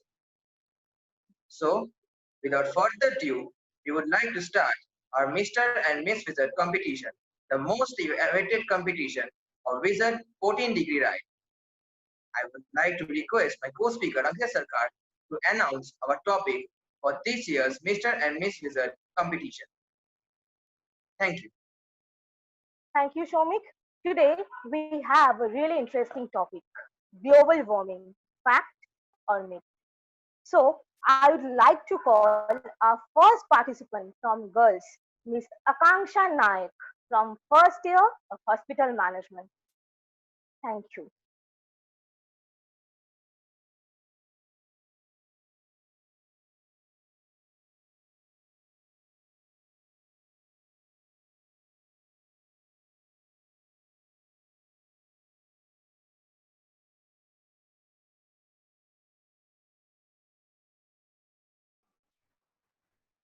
Good afternoon to one and all present over here, respected dignitaries, my seniors, and all my dear friends.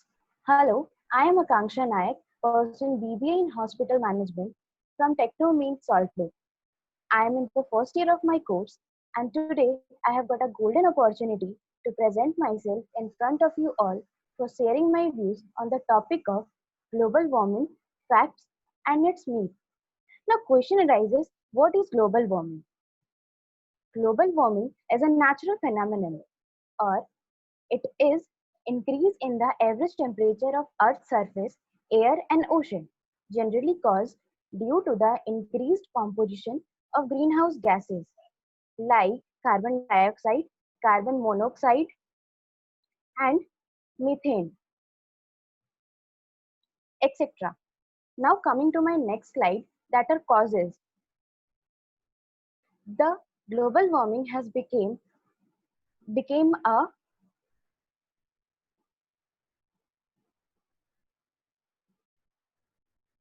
global warming has become a grave problem which needs an undivided attention.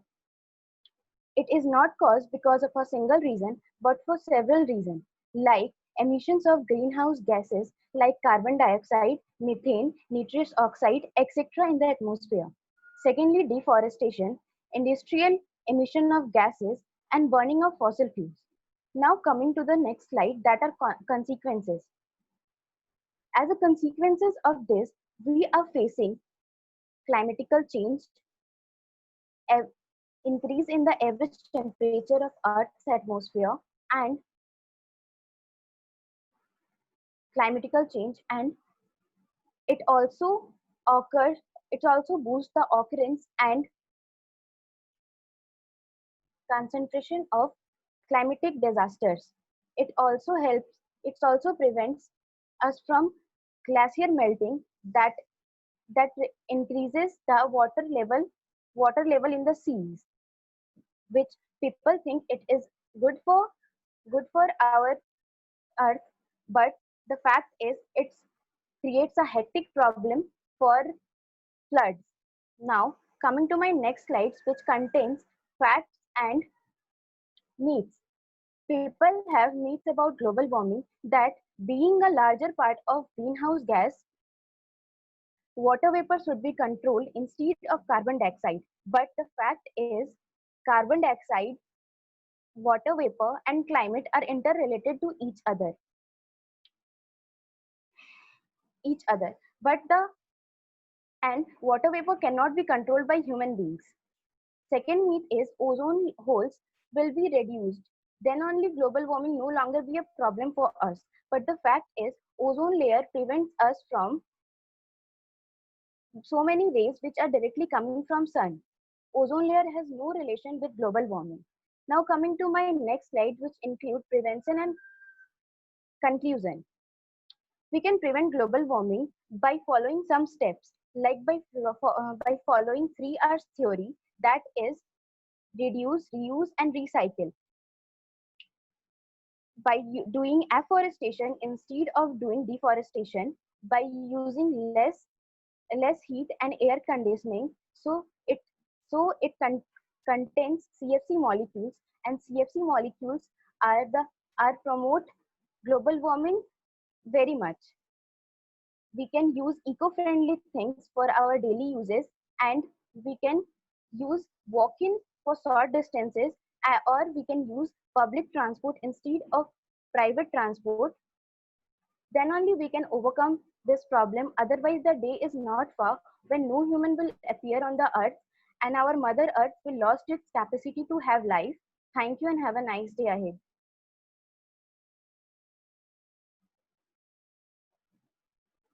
Thank you, Akanksha, for your speech. Now, I would like to request our judges to give their opinion and to start the question answer round. Thank you.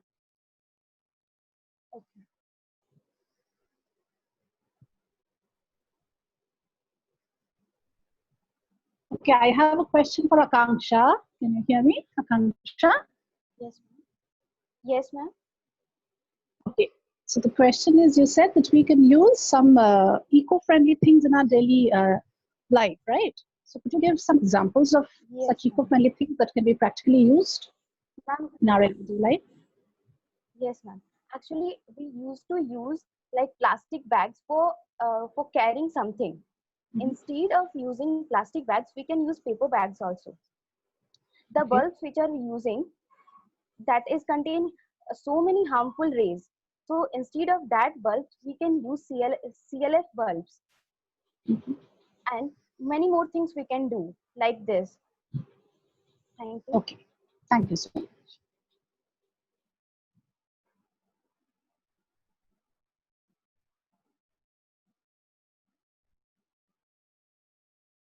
Ma'am আপনার mute করা আছে, ওটা unmute করুন একটু। Okay, I have a small question, Akanksha. Yes, ma'am. Okay, definitely it was a very nice topic and you are really well dressed. Now, one little thing that I want to ask you, how long have you been coming to college? Means how many days have you been to college? I'm in first year and I have just like 1 year. Yeah, and but because of like this for lockdown. quite some time we had online classes for this COVID scenario. But other than that, have you been to college for how many days? Other than that, like 7 to 8 months. 7 to 8 months. Now, I would like to ask you, so quite some time.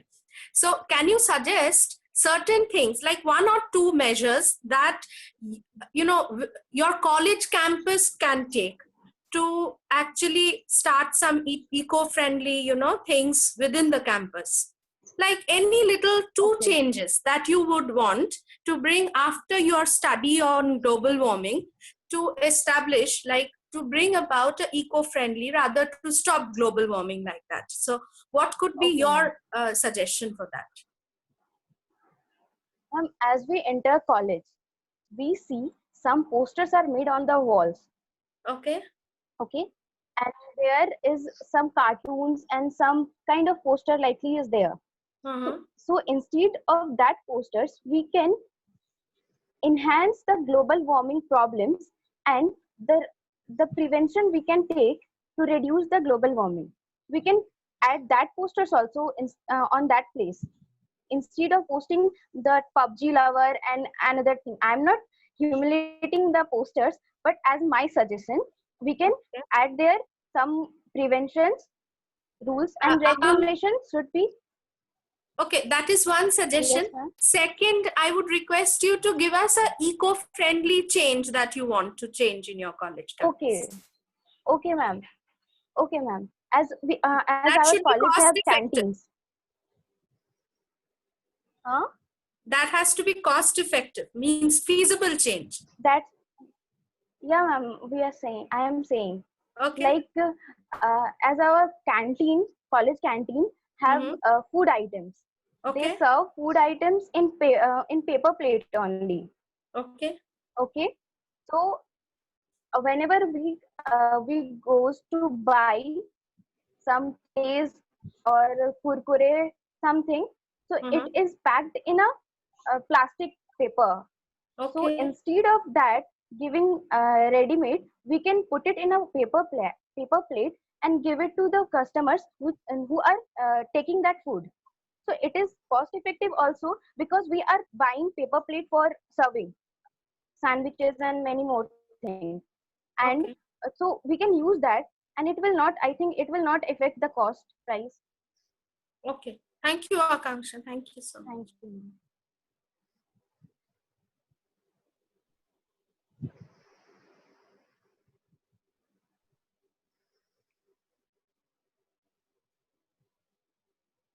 Any question from judges? First, thank you, Poli ma'am. Thank you, Rituparna ma'am, for asking question. Now, I would like to request Dr. Rima ma'am and Jana ma'am to give their opinion and ask a question to our participant. I don't have any questions. You can carry on. Okay, ma'am. Thank you. Thank you, ma'am. Thank you, our judges. Thank you, Akanksha, for your speech. Thank you. Okay, so now we have our next participant, Mr. Amit Daw from the Department of Hospital Management, who will join us with his speech. Thank you.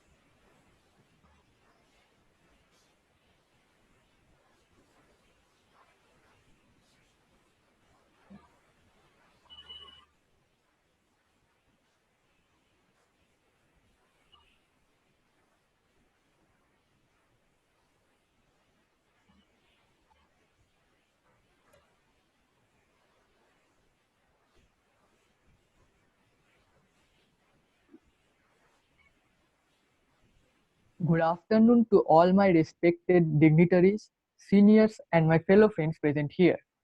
I, Amit Da, from the Department of Hospital Management first year, is going to present the topic global warming, fact or myth. The first question that arises from this topic is what is global warming? Global warming is a gradual increase of the overall temperature of the Earth's atmosphere. Coming to the next slide, what are the causes of global warming? There are a lot of causes of global warming. Some of them are number one, greenhouse gases. Earth's greenhouse gases Earth's greenhouse gases trap the heat of the sun into the atmosphere and it warms the earth. The main gases responsible for this effect is carbon dioxide, methane, nitrous oxide, and chlorofluorocarbon, etc. Number two, deforestation. We all know that trees take in carbon dioxide and give us oxygen. But when trees are cut, burned, or let it to be rot, the carbon stored in the trees becomes to releases as carbon dioxide in the air. That's the trees help in global warming. Number three, uh, burning of fossil fuels. Burning of fossil fuels to create electricity like oils, gas, etc. releases carbon dioxide, which releases as the effect it causes global warming.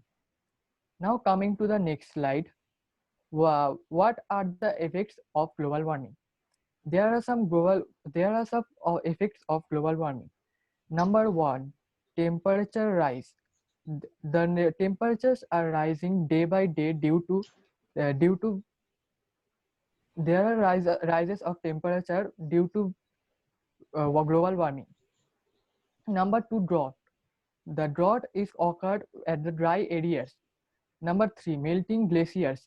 In the Arctic areas, half of the glaciers are melted. Coming to the next slide, what are the facts and myths of global warming? There are facts. Number one fact, most of the increase in global temperature since 1950 has been caused by human activity. While there are some activities of natural activities such as volcanic explosion, which are natural, but the natural crisis we are facing which are created by men, which are created by human being. So the level of global warming is increasing day by day.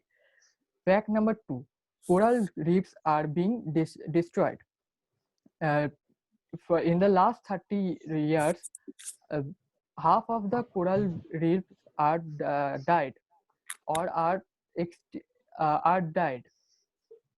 So we should so when the water is warm, the algae of the water started to live, and it causes disease to the fishes and other creatures of water. Now there are myths. There are myths like global warming is not real as it is still cold. The thinking is totally wrong, because global warming is occurring day by day and it is increasing day by day. As a result, we can see there are many side effects of that, like the storms are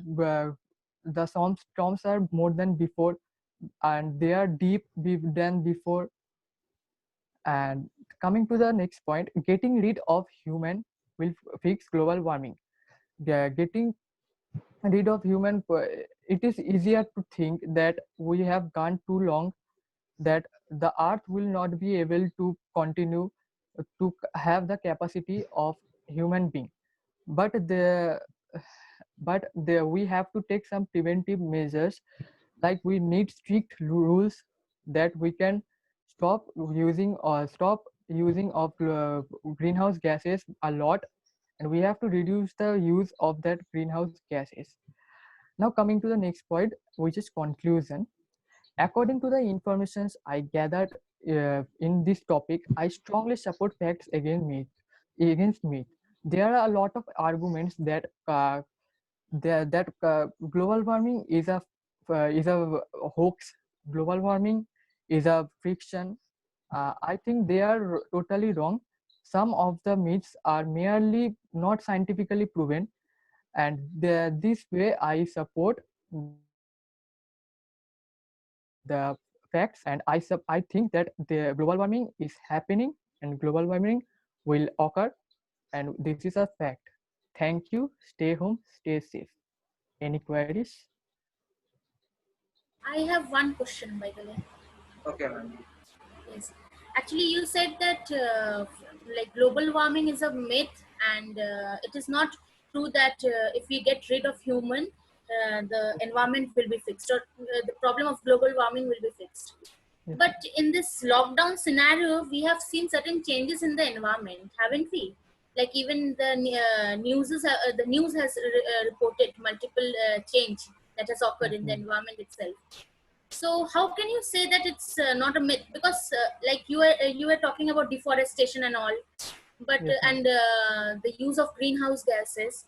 But Yes, the ma'am. problem is that deforestation is occurring due to human civilization, due to human being are the population is increasing day by day, and also like with the population, the need for is also increasing among human beings. So the human need is such that they are actually destroying the environment. So how can human being bring a balance? How to get rid of this myth? Because myth is there, but myth is there due to certain cause. So how to Yes, ma'am. bring in a balance? How do we human Tha- being bring in a balance, please? Thank you, ma'am, for this question.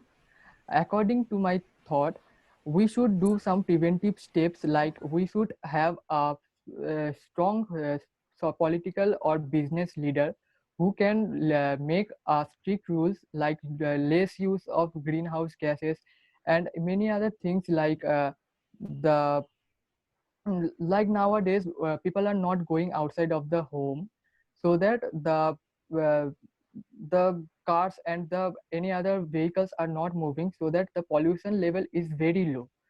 So that's we have to see that we should do some preventive steps, that the pollution would be more reducing and would be. But people are also saying that life will not continue this way, right?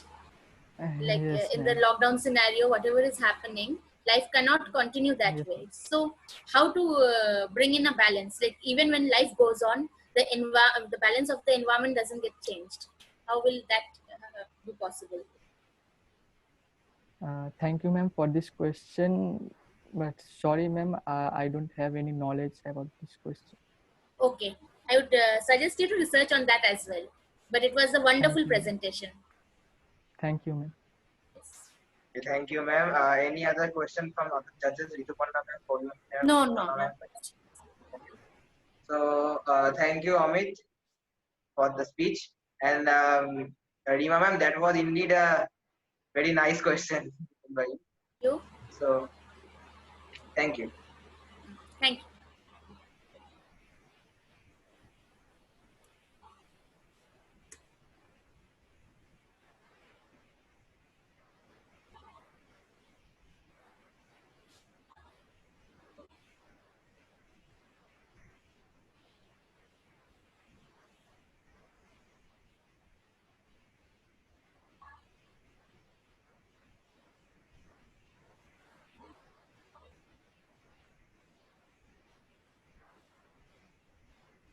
Now I would like to call our next participant, Ms. Atrey Ghoshal from the Department of Hospitality Management, first year, to start her speech. Thank you.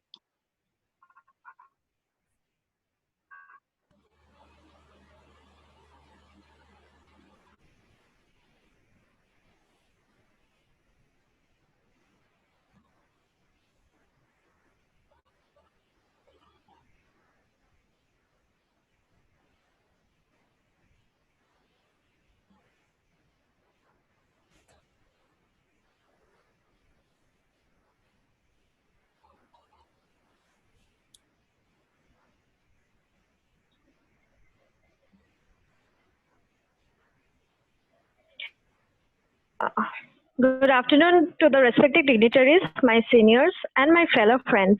I'm Atrey Ghoshal from BHSM Department, first year.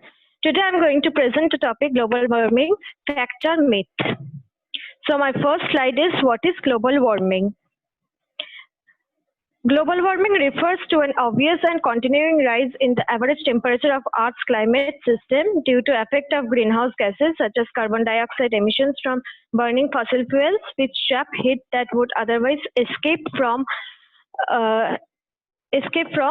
gas. And my next slide is the causes of global warming. So the first point is greenhouse gases. Worldwide net emissions of greenhouse gases from human activities increased by 35%. Emissions of carbon dioxide, which account for about 3/4 of total emissions, increased by 42% over this period. My next point is deforestation. When trees are cut down and burned or allowed or rot, their stored carbon is released in the air as carbon dioxide. And this is how deforestation and forest degradation contribute to global warming. My next point is use of fertilizers. Because of the extensive use of fertilizer and pesticides, the production of crops, livestock is the main source of water pollution. Nitrogen fertilizers also contribute to global greenhouse gas emissions as they are one of the major anthropogenic sources of nitrous oxide. My next point is burning of organic materials. Scientists have shown that global warming actually changes the molecular structure of organic matter in soil. Warming temperatures are expected to speed up the process, which will increase the amount of CO2 that is transferred to the atmosphere. And the last point is burning of fossil fuels. When fossil fuels are burned, they release large amount of carbon dioxide, a greenhouse gas, into the air. Greenhouse gases trap heat in our atmosphere, causing global warming. My next slide is the myth and the fact. So my first myth is global warming is just a part of natural cycle. The Arctic Ocean or polar region or northernmost of the earth has warmed up the past. And the fact is the global warming we are experiencing is natural. People are causing it. People are causing global warming by burning fossil fuels like oil, coal, and natural gas. and cutting down forests. Scientists have showed that these activities are pumping for more CO2 into the atmosphere that was ever released in hundreds of thousands of years. And the build of CO2 is the biggest cause of global warming. And my next point is, next myth is, no, the previous slide. Yeah, my next myth is, yeah, carbon dioxide is pollutant. And the fact is no reality in the statement. Nitrogen from 80% of the atmosphere. We also can't live in 100% nitrogen either. Nitrogen is more pollutant than carbon dioxide. It is essential for plant growth and life of the earth. And my fifth slide, which is my conclusion. So it confirms that global warming is a major challenge for our global society. There is very little doubt that global warming will change our climate in the next century. If humans don't try to reduce this problem, the human will soon be extinct from change in. If humans don't try to reduce the problem, the human will soon be extinct from change in climate. Global climate change has already had observable effects in the environment. Glaciers have shrunk, ice on rivers and lakes is breaking up earlier. Plants and animal ranges have shifted and trees are flowering sooner. As there are increasing and decreasing number of animals and many things are changing, the systems in the environment will collapse soon and cause some type of organism to become endangered or extinct. Thank you.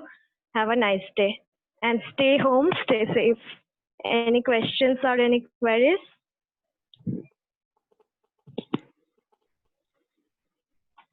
I don't have any questions. It was a wonderful presentation. Thank you so much, ma'am. Yes, it was a wonderful presentation. Even I don't have. Yeah. I have a question to you. Yes, ma'am. Acha, give me 2 examples from your lifestyle that Yes, is contributing to global warming. Ma'am, pardon? Give me 2 examples from your lifestyle that is contributing to global warming. Okay, so we travel through car and there is lot of pollution we are creating, and this is number 1. And number, yes, ma'am? The second one. And the second one is,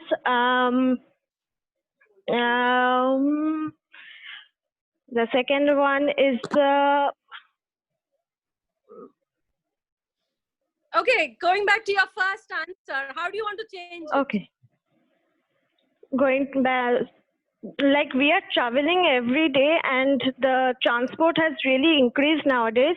So this is creating a lot of pollution in the environment.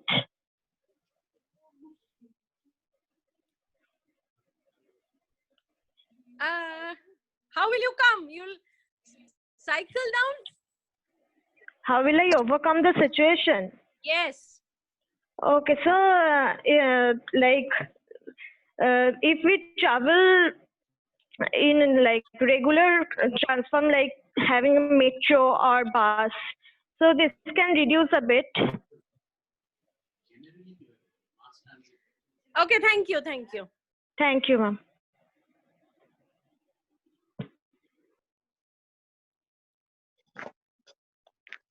Thank you, R3. Thank you, our judges. Any question from the audience? Faculty members, audience.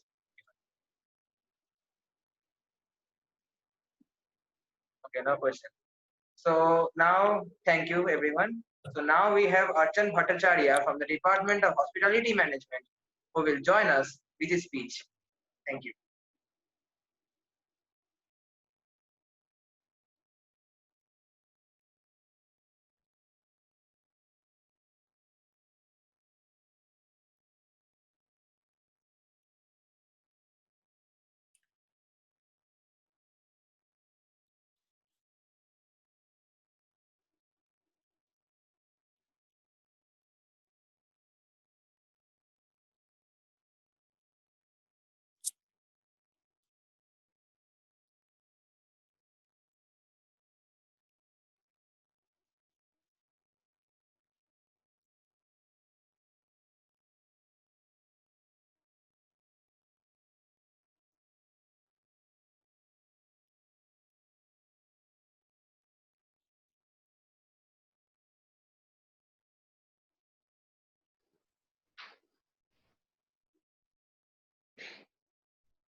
Can you please show my presentation?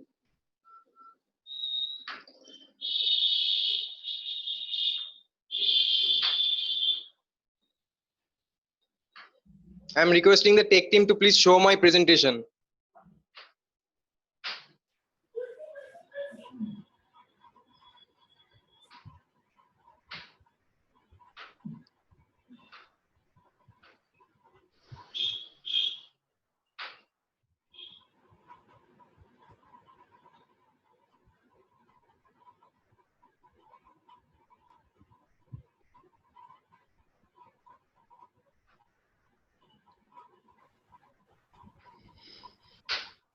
Good afternoon to all my respected dignitaries, my seniors, and my fellow friends. I am Archan Bhattacharjee, a student of BHSM first year.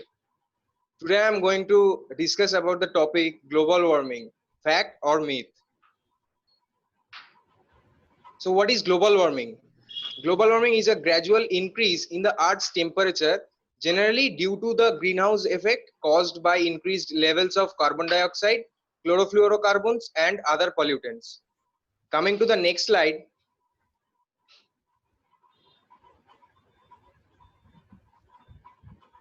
I will discuss about the causes and effects of global warming. So what are the causes of global warming? There are some man-made causes for global warming. Deforestation. The surplus carbon is stored in the plant, helping it to grow. When trees are cut down and burnt, their stored carbon is released into the air as carbon dioxide. And this is how deforestation and forest degradation contribute to global warming. Chlorofluorocarbon. With the excessive use of air conditioners and refrigerators, humans have been adding CFCs into the environment, which affects the atmospheric ozone layer. Industrial development. With the advent of industrialization, the temperature of the earth has been increasing rapidly. The harmful emissions from the factories add to the increasing temperature of the earth. Agriculture. Various farming activities produce carbon dioxide and methane gas.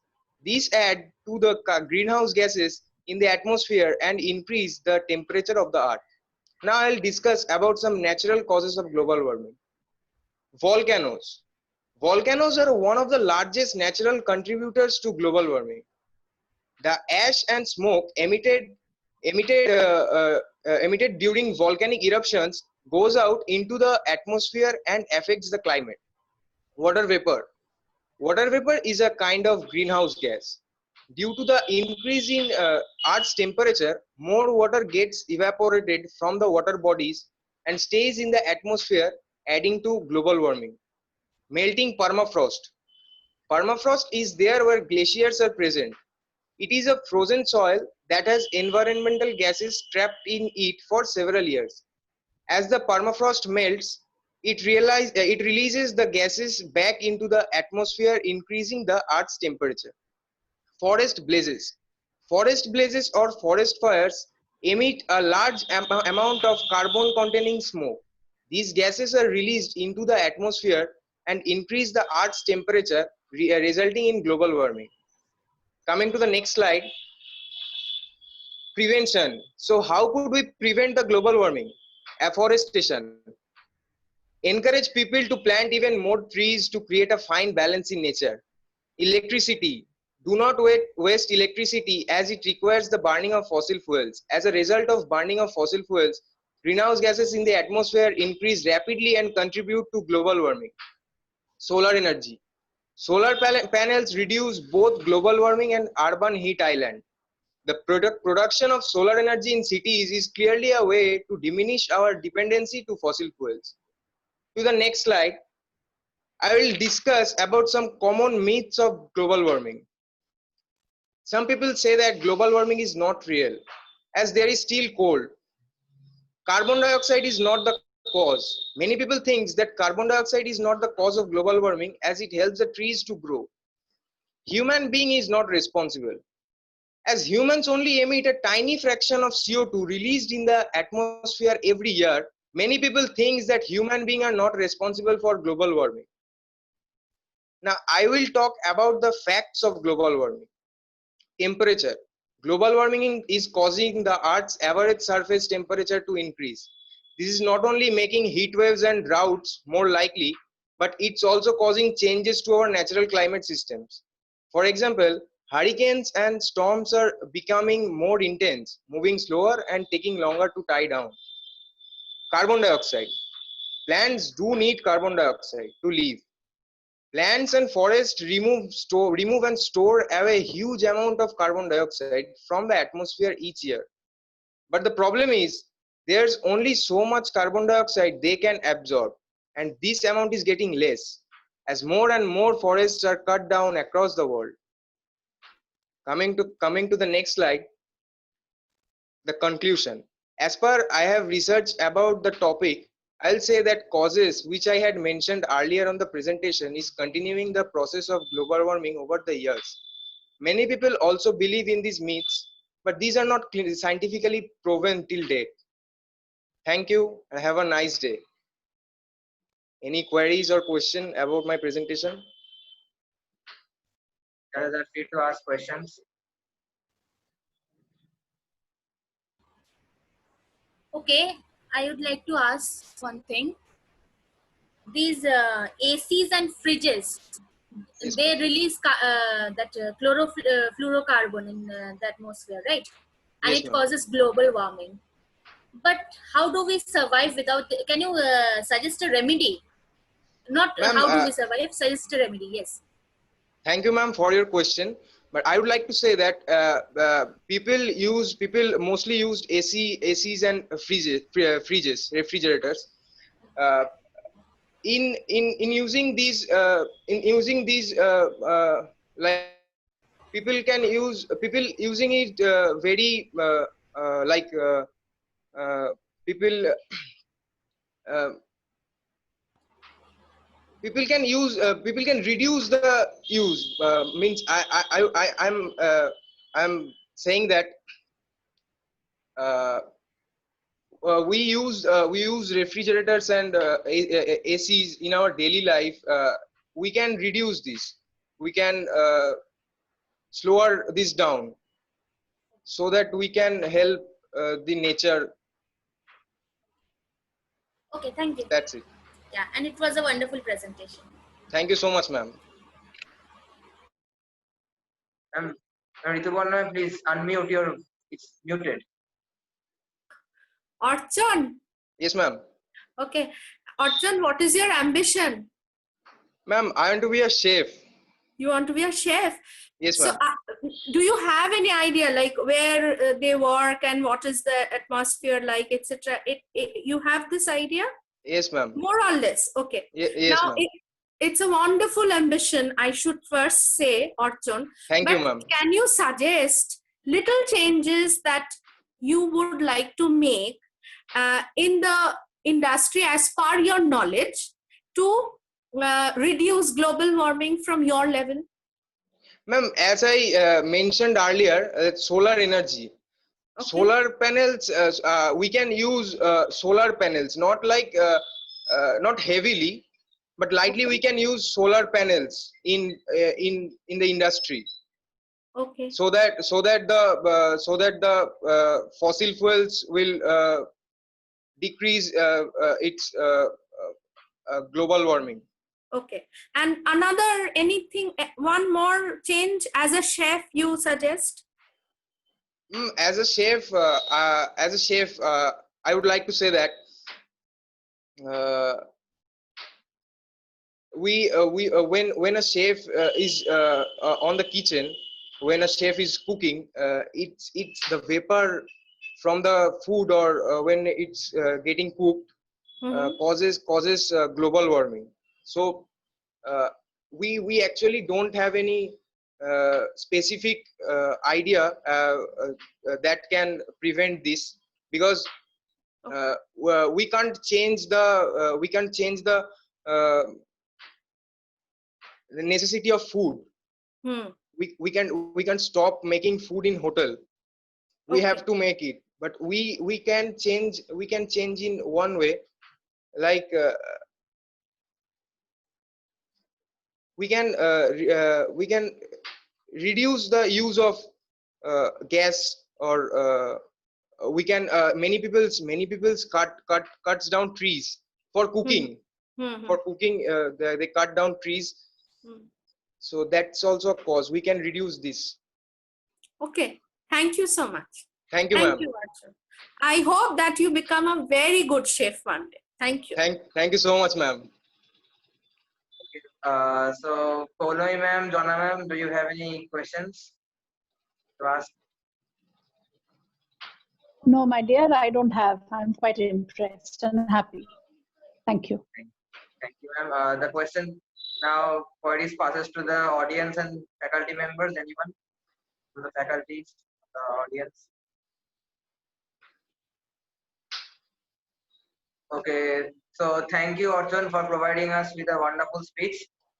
Thank you so much, Somikda. Thank you very much. Now, I would like to call our next participant, Ms. Aisha Banerjee from the Department of Hospital Management, first year, to join us and to start her speech. Thank you.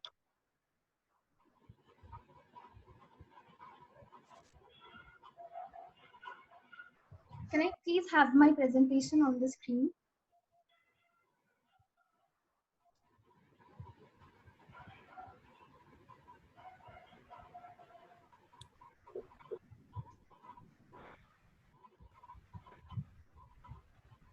Is it visible?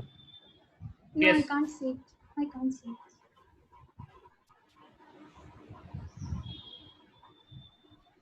I guess now it is visible.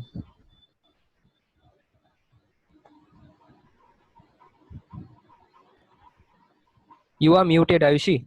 Unmute yourself.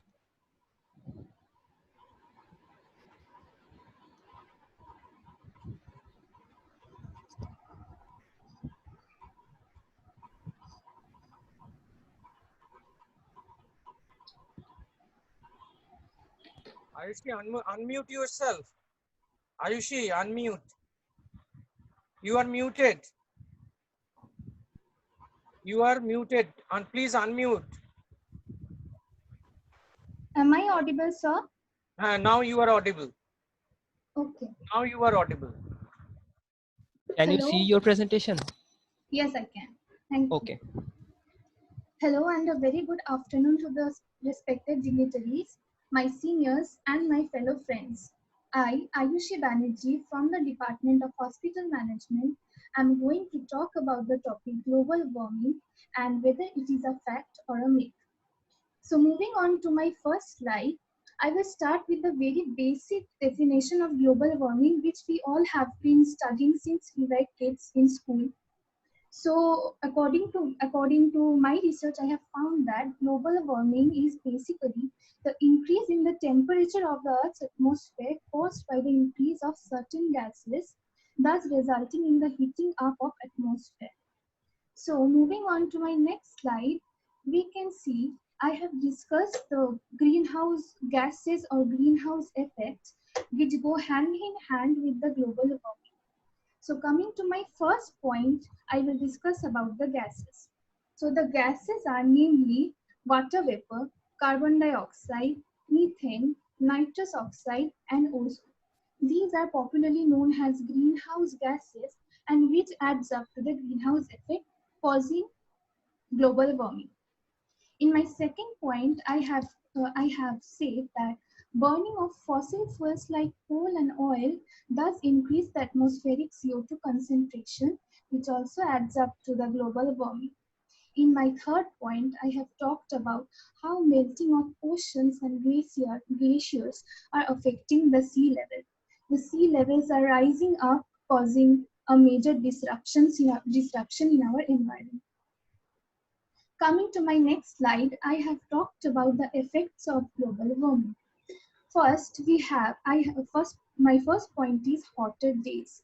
So 2015 study says that it was the year which was hottest in record. Second point, we have rising sea levels. As I have said in my earlier slide that it is a major cause which are adding to the disruptions in the environment and thus adding up to the global warming. In my third point, I have mentioned that more frequent and intense extreme weather events and how they are resulting in in global warming. So the climatic events I have mentioned are few like bushfires or bonfires, as we say, then cyclones, floods, etc. Then I have talked about the controversy, that is whether global warming is a fact or it is a myth. So I will try to explain both the things side by side. First, I come to the fact. The first fact says that over the last 35 years, the sun has gotten cooler. But the myth says that energy from the sun is making the planet hotter, which is totally opposite to each other. Next, coming to the fact, a 2015 study has said that Antarctica has lost more ice than gained, which is absolutely true. In the myth says that Antarctica is gaining ice, which is not possible and is absolutely evident from the scientist studies that Antarctica is not gaining ice, it is losing ice indeed. Then my last and third point is the intensity of the storms are absolutely related to global warming and have been proven.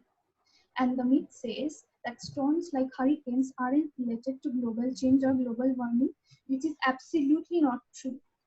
Then we come to my personal point of view, whether I think that global warming is a myth or a fact. According to me, global warming and climate change go hand in hand, but it is a big time controversy. But scientists have proven and showed us evidence that global warming is real and it is a fact. So I think global warming is a fact and not a myth or an illusion. That was my take on global warming. Thanks a lot for your patience and time. If there are any queries, you can ask me.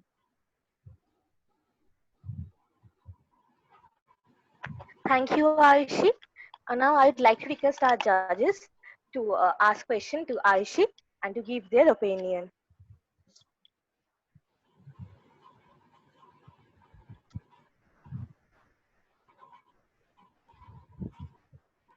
Ayushi? Yes, ma'am. Yes, a small question. When you joined the BHM course, I'm sure you did not know, I mean, the scenario was different at that time. It was not a pandemic situation, right? Yes. Now, if it would have been this year, would you have still opted for the hospital industry? If yes, what would be your answer? And if no, what would be your answer? Yes, ma'am, absolutely. Because when I joined this course, I knew that I had some duties, and in health sector, it is absolutely my first duty to serve the people. And I think whatever the situation is, if my instincts say that I should do it, then I should do it. And I think my instinct says that I should serve the people, and I chose this for myself. So I won't back out and go for it. Okay, very good. So you're passionately driven, right? That is what Absolutely. you mean to say. Fantastic. Thank you so much. Thank you for your question.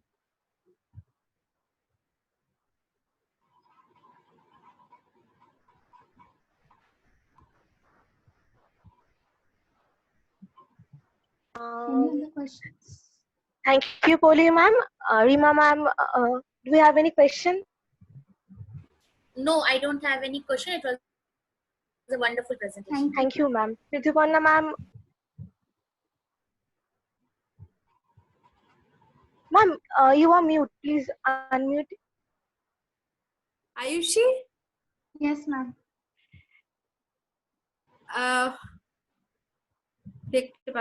Can't see her. Okay. Anyways, can you hear me, Ayushi? Yes, ma'am, I can hear you. Okay. Firstly, I should say it was a wonderful presentation, and taking, a source of Polumi ma'am's question, I would like to ask you the same thing that I asked Orchon, since Orchon is from a different industry altogether. Tell me something, Ayushi, what's your ambition since you're from BHM? Ma'am, firstly, I would like to go for management. Then after learning, then I would like to become a CEO of a good hospital someday. So you want to be in the hospital sector itself, right? Yes, ma'am. Okay. So in that case, I would like to ask you, since you have already dreamt that way, that what little changes could you, as a hospital industry, associated with the hospital industry, would like to can bring about to bring some little changes in the global warming scenario that you have actually researched on today? Thank you for your question, ma'am. Two changes would be enough. Only two changes. All right, ma'am. All right.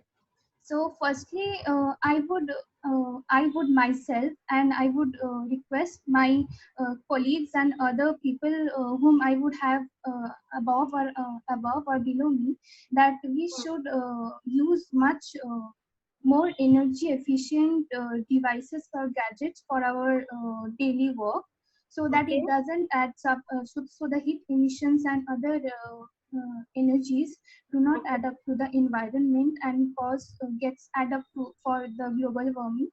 Okay. Secondly, we can use less of plastic substances and materials, and opt for paper substances which are mainly made of paper. That way we can make a little change. Okay. Thank you so much, Ayushi. Thank you, ma'am. Thank you.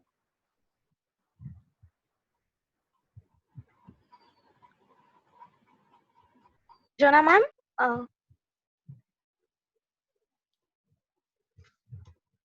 okay. Ma'am is not here. Okay, now it's open for the faculties and audience. Do anybody have any question?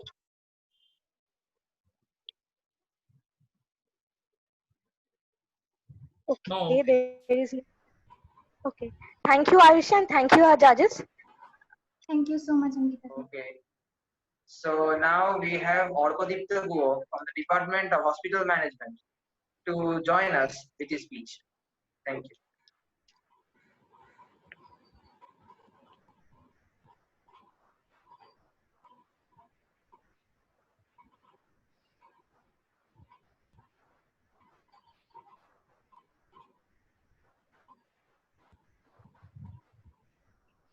I would request to show my presentation.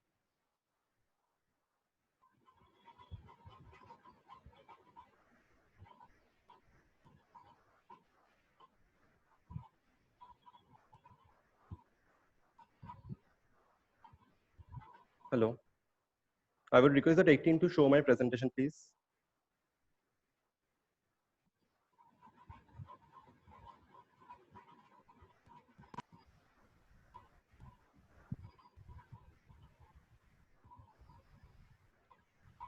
Is Good it morning, visible? respected. Yeah, Thank you. I have some animations. Yeah. Good morning, respected dignitaries, seniors, and my fellow classmates. I, Orkodipta Guha of BHM first year, will today speak about global warming, fact or myth. In the first slide, I have got what is global warming. Global warming is a theory that the atmosphere of the Earth is gradually increasing over the past century, primarily due to the greenhouse gases released as people burn fossil fuels. Since the Industrial Revolution, Earth's global average temperature has increased. In the next slide, I have got causes of global warming. The main causes of global warming are greenhouse effect. The gases CFC, chlorofluorocarbon, released from the refrigerator and ACs are harmful for us. Burning fossil fuels, we use cars and other vehicles, which affects our Earth and causes global warming. Next point is deforestation and tree clearing. For our own benefits, we are clearing the forest and making home for us and destroying the home for the animals and other trees, which is obviously causing us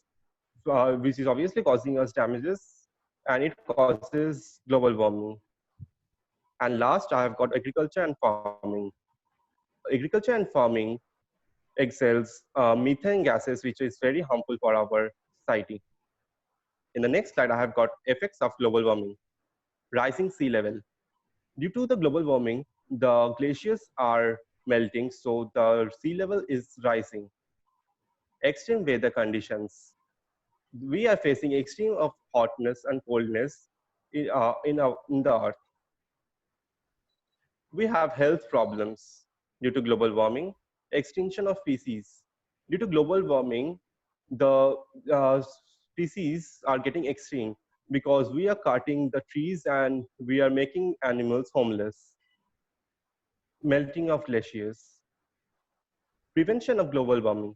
Global warming can be prevented by using renewable energy, reforestation and afforestation, reduced use and recycle, solar farms, burning less fossil fuels. In the next slide, I have got the myths about global warming and facts about it. Some of the frequently heard myths are, the Earth's climate has always changed. Carbon dioxide is not the cause. Global warming isn't real as it's still cold. Renewable energy is just a money-making scheme. Climate change isn't harmful. We heard everything, but these are all not scientifically proven. So I have the facts about global warming.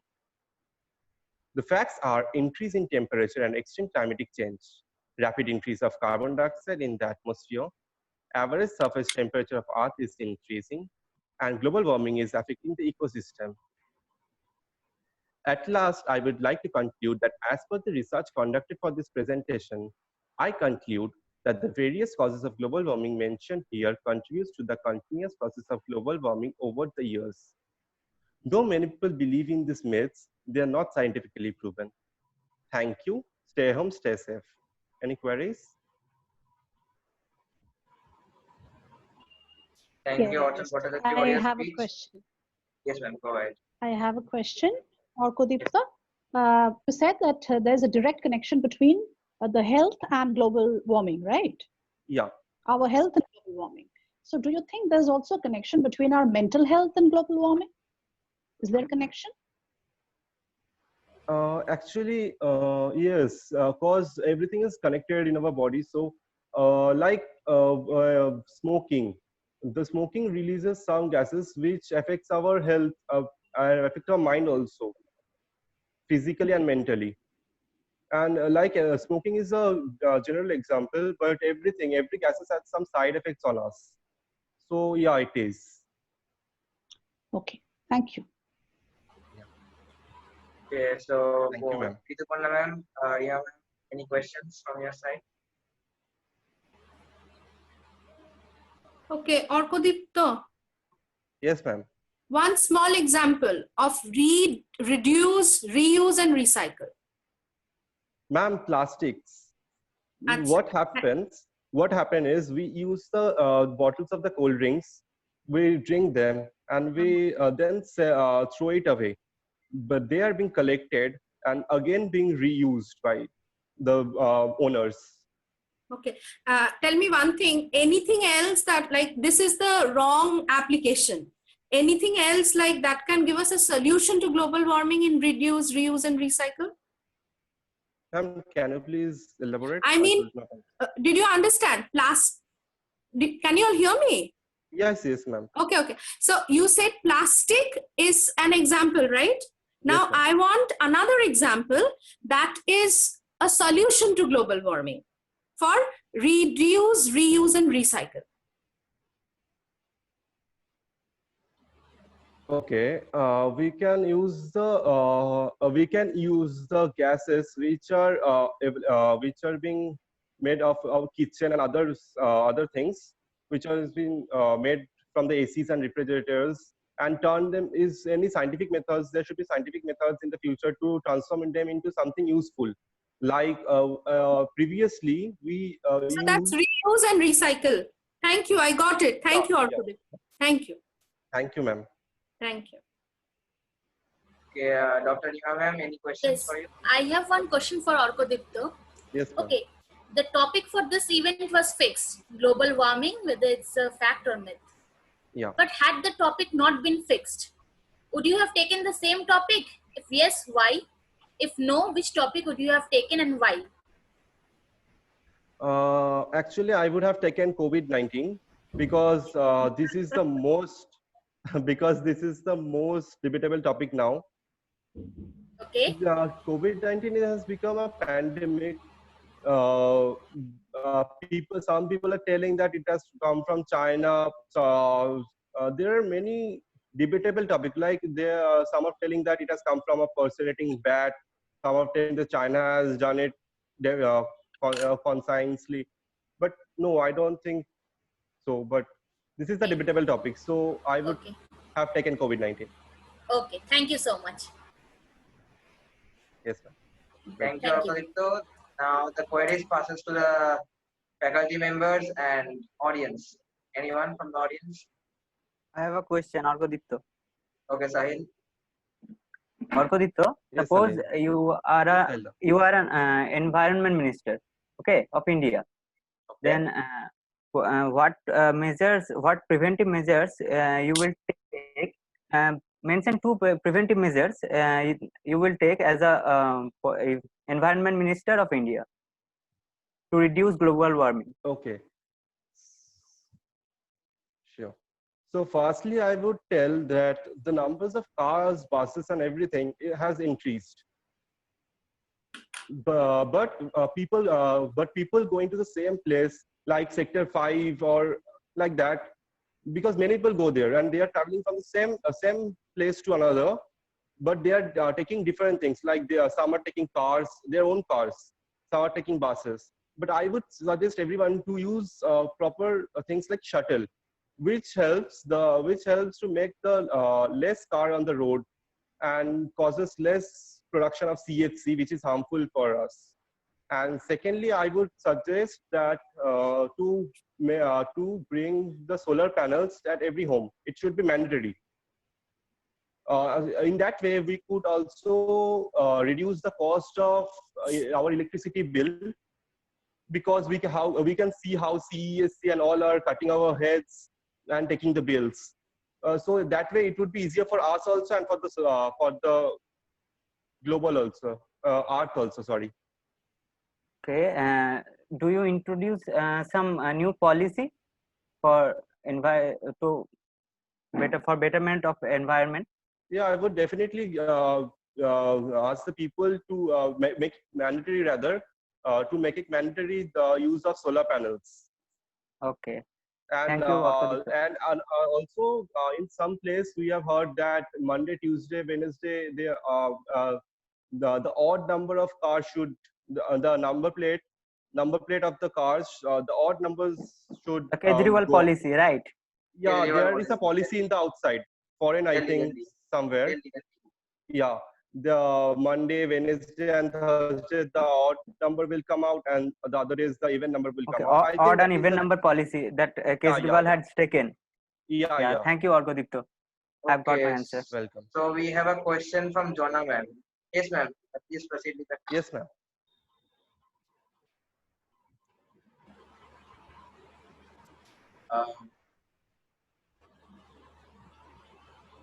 Ma'am, we would like to proceed with the question. Jonna ma'am is not a co-host. And Jonna ma'am is raising her hand. That's right. Make Jonna ma'am co-host, please. Yeah.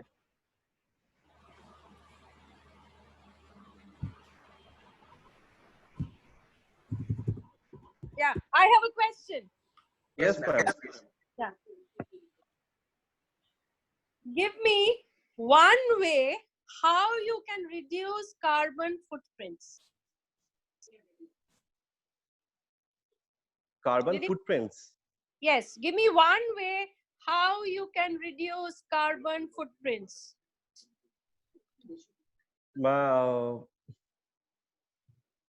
Actually, I have no idea about what is carbon footprints, ma'am. Okay, thank you so much. Yes, ma'am. Okay, thank you, Arpaditto. Thank you very much. Yes. So next we move on with Dr. Sarkar. Thank you. Now, I would like to call our last participant we have today, Ms. Shudipa Kormokar from the Department of Hospital Management first year, to join here and to start her speech. Thank you.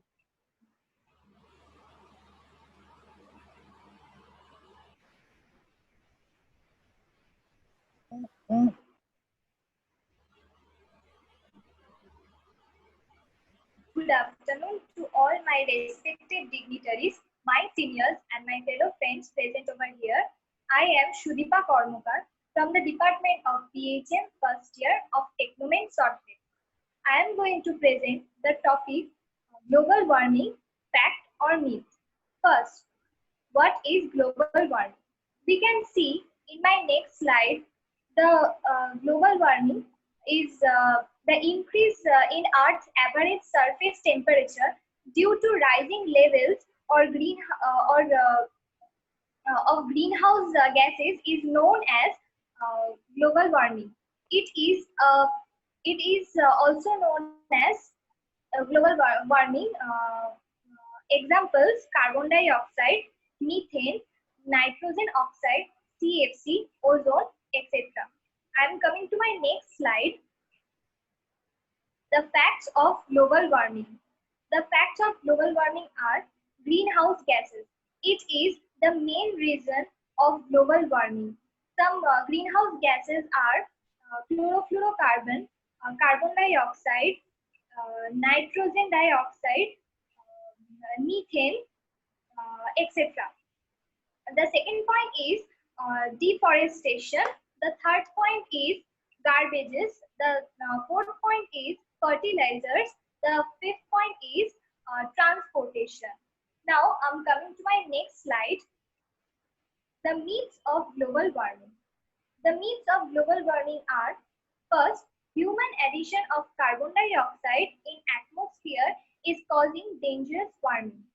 Second, average global temperature has increased over the last few years.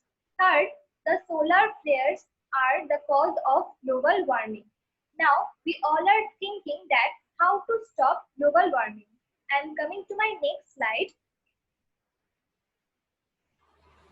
The solutions are: first, plant trees.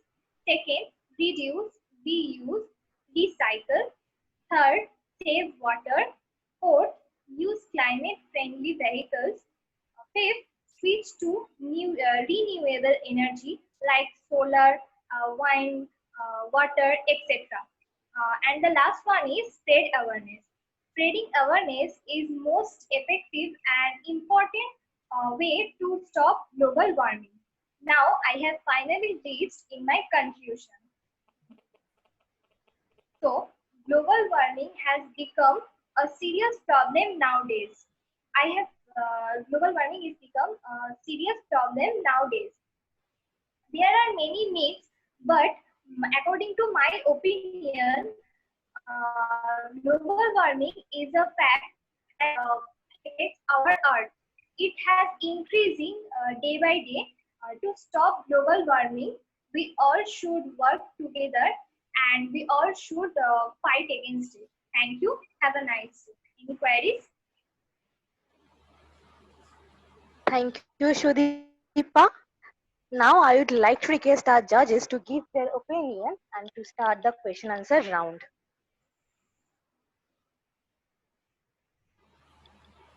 Rima ma'am? Well, it was a wonderful presentation. Right now, I don't have any question for her, but it was well presented. Excellently presented. Thank you, ma'am. Rituparna ma'am? Okay, Shudipa. Yes, ma'am. A very small question. Okay. Can you suggest something that you feel our business leaders or political leaders can do to bring about a change in this in global warming or reduce global warming? They can organize a plant. You give me two suggestions. Okay, ma'am. The first one is they can organize a tree plantation program. Okay. And the second one is they can organize a program like save water, drink water wastage to prevent the wastage of drinking water. Thank you, Shudipa. Thank you, Ritupana ma'am. Pulumi ma'am. No, I don't have any question. Thank you. Thank you, ma'am. Jana ma'am. No, thank you. I don't have any question. Thank you, ma'am. Now, our faculty members and audience can ask question to Shudipa. Sorry. Anyone from the audience? No, we don't have any questions. You can proceed. Thank you. Thank you to all. Thank you, Shrudipa. Thank you to all the participants of Wizard.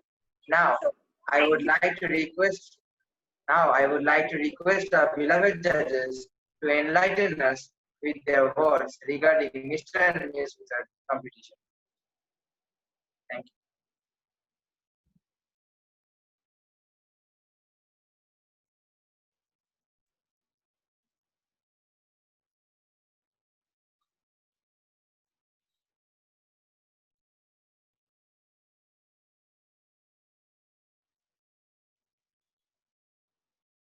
I would like to request Professor Jonna Basu ma'am to enlighten us with her words.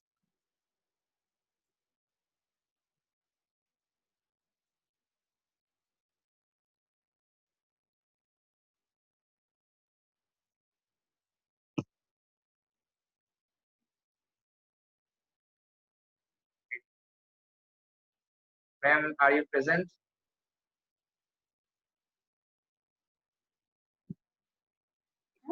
No, I don't have any question. I just said. No, I want you to just enlighten us with your words. However, your suggestions Are you regarding talking Mr. to me? Yes, ma'am. Yes, ma'am. Okay. Let me first congratulate the participants for the efforts. However, you need to work on your delivery and your deliverables. And I also hope that this academic year will strengthen your presentation skills and wish you good luck. Thank you so much. Thank you, ma'am, for your inspirational words. Now, I would like Professor Ritupona Ganguly ma'am to enlighten her with her words. Well, firstly, I feel really honored to be a part of this event today. And since for quite long, we have all been a part of this event, and that's really good. Now, definitely it goes without saying, whatever Jonna ma'am says, that is very much true. But apart from that, I have a message to all my, students present here. First and foremost, I should say that BHM is a BHM and BHSM. You all are a very good family, and the best part of it, like example of this is when I was seeing that you all were sharing the screen. Even the tech team today, like I found once Shinchan is attached to somebody, maybe the next moment it was somebody else, Sahil being attached to somebody. So you didn't have a gap in the program. And the entire coordination, the entire way you present, that's the best part of it. So every time we feel really special and honored to be a part of this family, because this is really special for all of us. You make us feel special in every different way. So that's the wonderful thing. And I should also say that Wizard is one such program where you are not set to, you are not set to make others happy. It is, you spread happiness in your own way, and in the process, others become happy. So that's the best part of it, and that is what is the originality of Wizard. So I'm really, really touched, and I should say that all of us agree to it. So first, I would request everybody a big round of applause for the entire Wizard team, all of you. Can you all clap your hands for yourselves, please? All of you? Okay. Thank you, ma'am. Everybody. Thank you, ma'am. Thank you so much, and particularly under the guidance of all your teachers of the Wizard family, I should say appreciate them, because that is the thing that they are preaching, that it is not about showing something or about, making others happy for the sake of making happy, but, it is genuine. That's what I want to say. So the message that I wanted to spread is that, as Vivekananda says, that truth is nobody's property. No race, no individual can lay any exclusive, right on it. Truth is the nature of all souls. So, till we are all truthful, and you all are contributing in your own sincere way, it will always come up, and truth must triumph. All my best wishes to all of you. Please do not be a part of manipulation, which is untrue on this world, fakeness. So I would request you to follow the path of truth and nothing else, because nothing else is worth it. It's not for the sake of saying, but you should practice what you're saying. That is also true. So thank you so much. Thank you. Thank you, ma'am, for presenting Thank us you, with a ma'am. Thank you, wonderful ma'am. speech. Thank you so much, ma'am. Thank you so much, ma'am. Thank you, In ma'am. this Now, I would like to take one name without whose participation it cannot be possible for us to run this wizard in this way.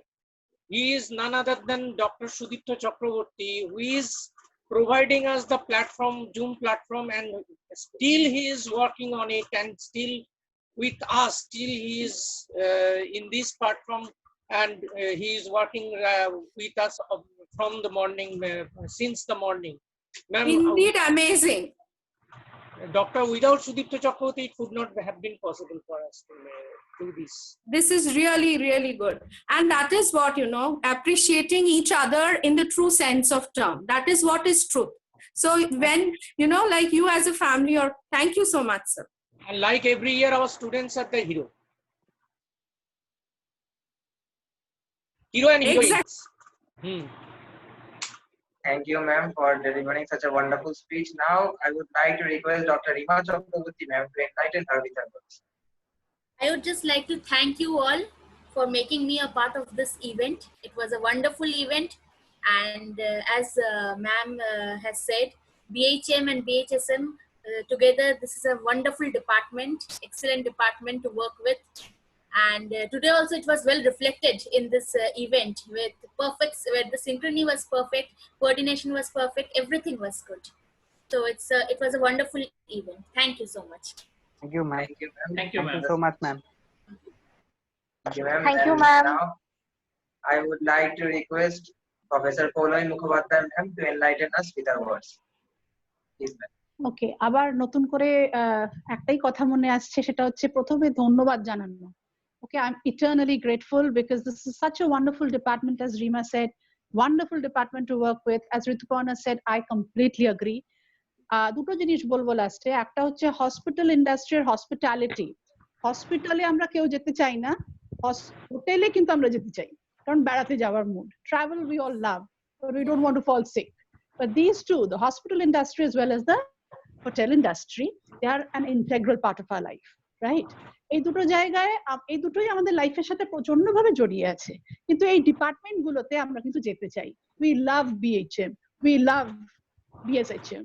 So that's the common thing, okay? So we love you, each of you, and Anish sir and the entire department and all the students. They are so close to my heart. And this I'm saying with all truth, as Rituparna ma'am said, okay? So we belong to this department, we feel connected with this department, and the most important thing that this department radiates is the feeling of bonding and connect and empathy that is so lacking in today's world. Okay, we find it in plenty in each of you. And the man behind the show is Anish sir with his entire team. Thank you so entire much. team. Exactly, that is what I said. We love going back to your department. ডাকলেই চলে যাই, এরকম টাইপের একটা ভালো লাগার জায়গা department গুলো, ঠিক আছে? So thank you and all the best. Thank you, ma'am. Thank you so much, and we are honored. Thank you so Thank you, ma'am. Thank you. Thank you, ma'am. Thank you, ma'am. Thank you so much, ma'am. Yes, sir. Yes, sir. বলছি, Yes, sir, বলুন, sir. ম্যাডামদের অনেক ধন্যবাদ দিই যে তারা এরকম busy schedule ছেড়ে এখানে এসেছেন। আর কিছু কথা বললে সেগুলো নিয়ে বলি যে আপনার এই ডিপার্টমেন্টটা ভালো হয়েছে কিন্তু আমার স্টুডেন্টদের জন্য, আমাদের স্টুডেন্টদের জন্য অসাধারণ ডিসিপ্লিন। আজকে আপনি যদি দেখেন প্রথম থেকে দেখছি তো, সেটাই দেখছি, সত্যি 230 247 ছিল, 247 জন অডিয়েন্স ছিলেন, তারপরে এখন 288 জন, 188 জন অডিয়েন্স। একটা কথা নেই, কিছু নেই, মানে দে আর অল ভেরি ডিসিপ্লিন। এই ডিসিপ্লিনের জন্য কিন্তু আমাদের ট্যাকেল করতেও সুবিধা হয়েছে। এবং আপনি যে বললেন না, আমার জন্য না, ওদের জন্য আমি তৈরি হয়েছি। না স্যার, সবটাই ওই ট্রুথের জন্য, সবকিছুর পেছনে কিন্তু ওই ট্রুথটা থাকে। দেখুন আজকে ঈদ আছে, ঈদকে মনে রেখেও আজকে সাহিল কিন্তু সমানে ক্রমাগত এখানে বসে আছে টেকনিক্যাল টিমে। এটা তো কম পক্ষে এক্স্যাক্টলি বিরাট ব্যাপার। He has given up the excellent support system, festivals and celebrating our own festival, that is Wizard. এটাও একটা বিশাল পাওয়া। এটা কিন্তু না, সেটার কারণ হচ্ছে এখানে এতটা ট্রুথ আছে বলেই সবাই এরকম ভাবে বসে আছে, সেটাও ঠিক। কিন্তু you are spreading this message, সেটা খুব ভালো জিনিস। সবাই মিলেই হয়তো করি, আমরা একলার পক্ষে কারো সম্ভব নয় ম্যাম। না না, একেবারেই নয়। সেই জন্যই তো spreading truth is very important. Thank you very much. Thank you so much. Thank you everybody. Thank you. Thank you, sir. Okay, so thank you everyone. So now we come to the end of Mr. and Miss Wizard competition. Before taking a break, I would like to say that there was a problem with the e-magazine slide. So I would like to request the tech team to show the e-magazine slide again. Thank you.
Okay, thank you tech team for showing the magazine slide once again.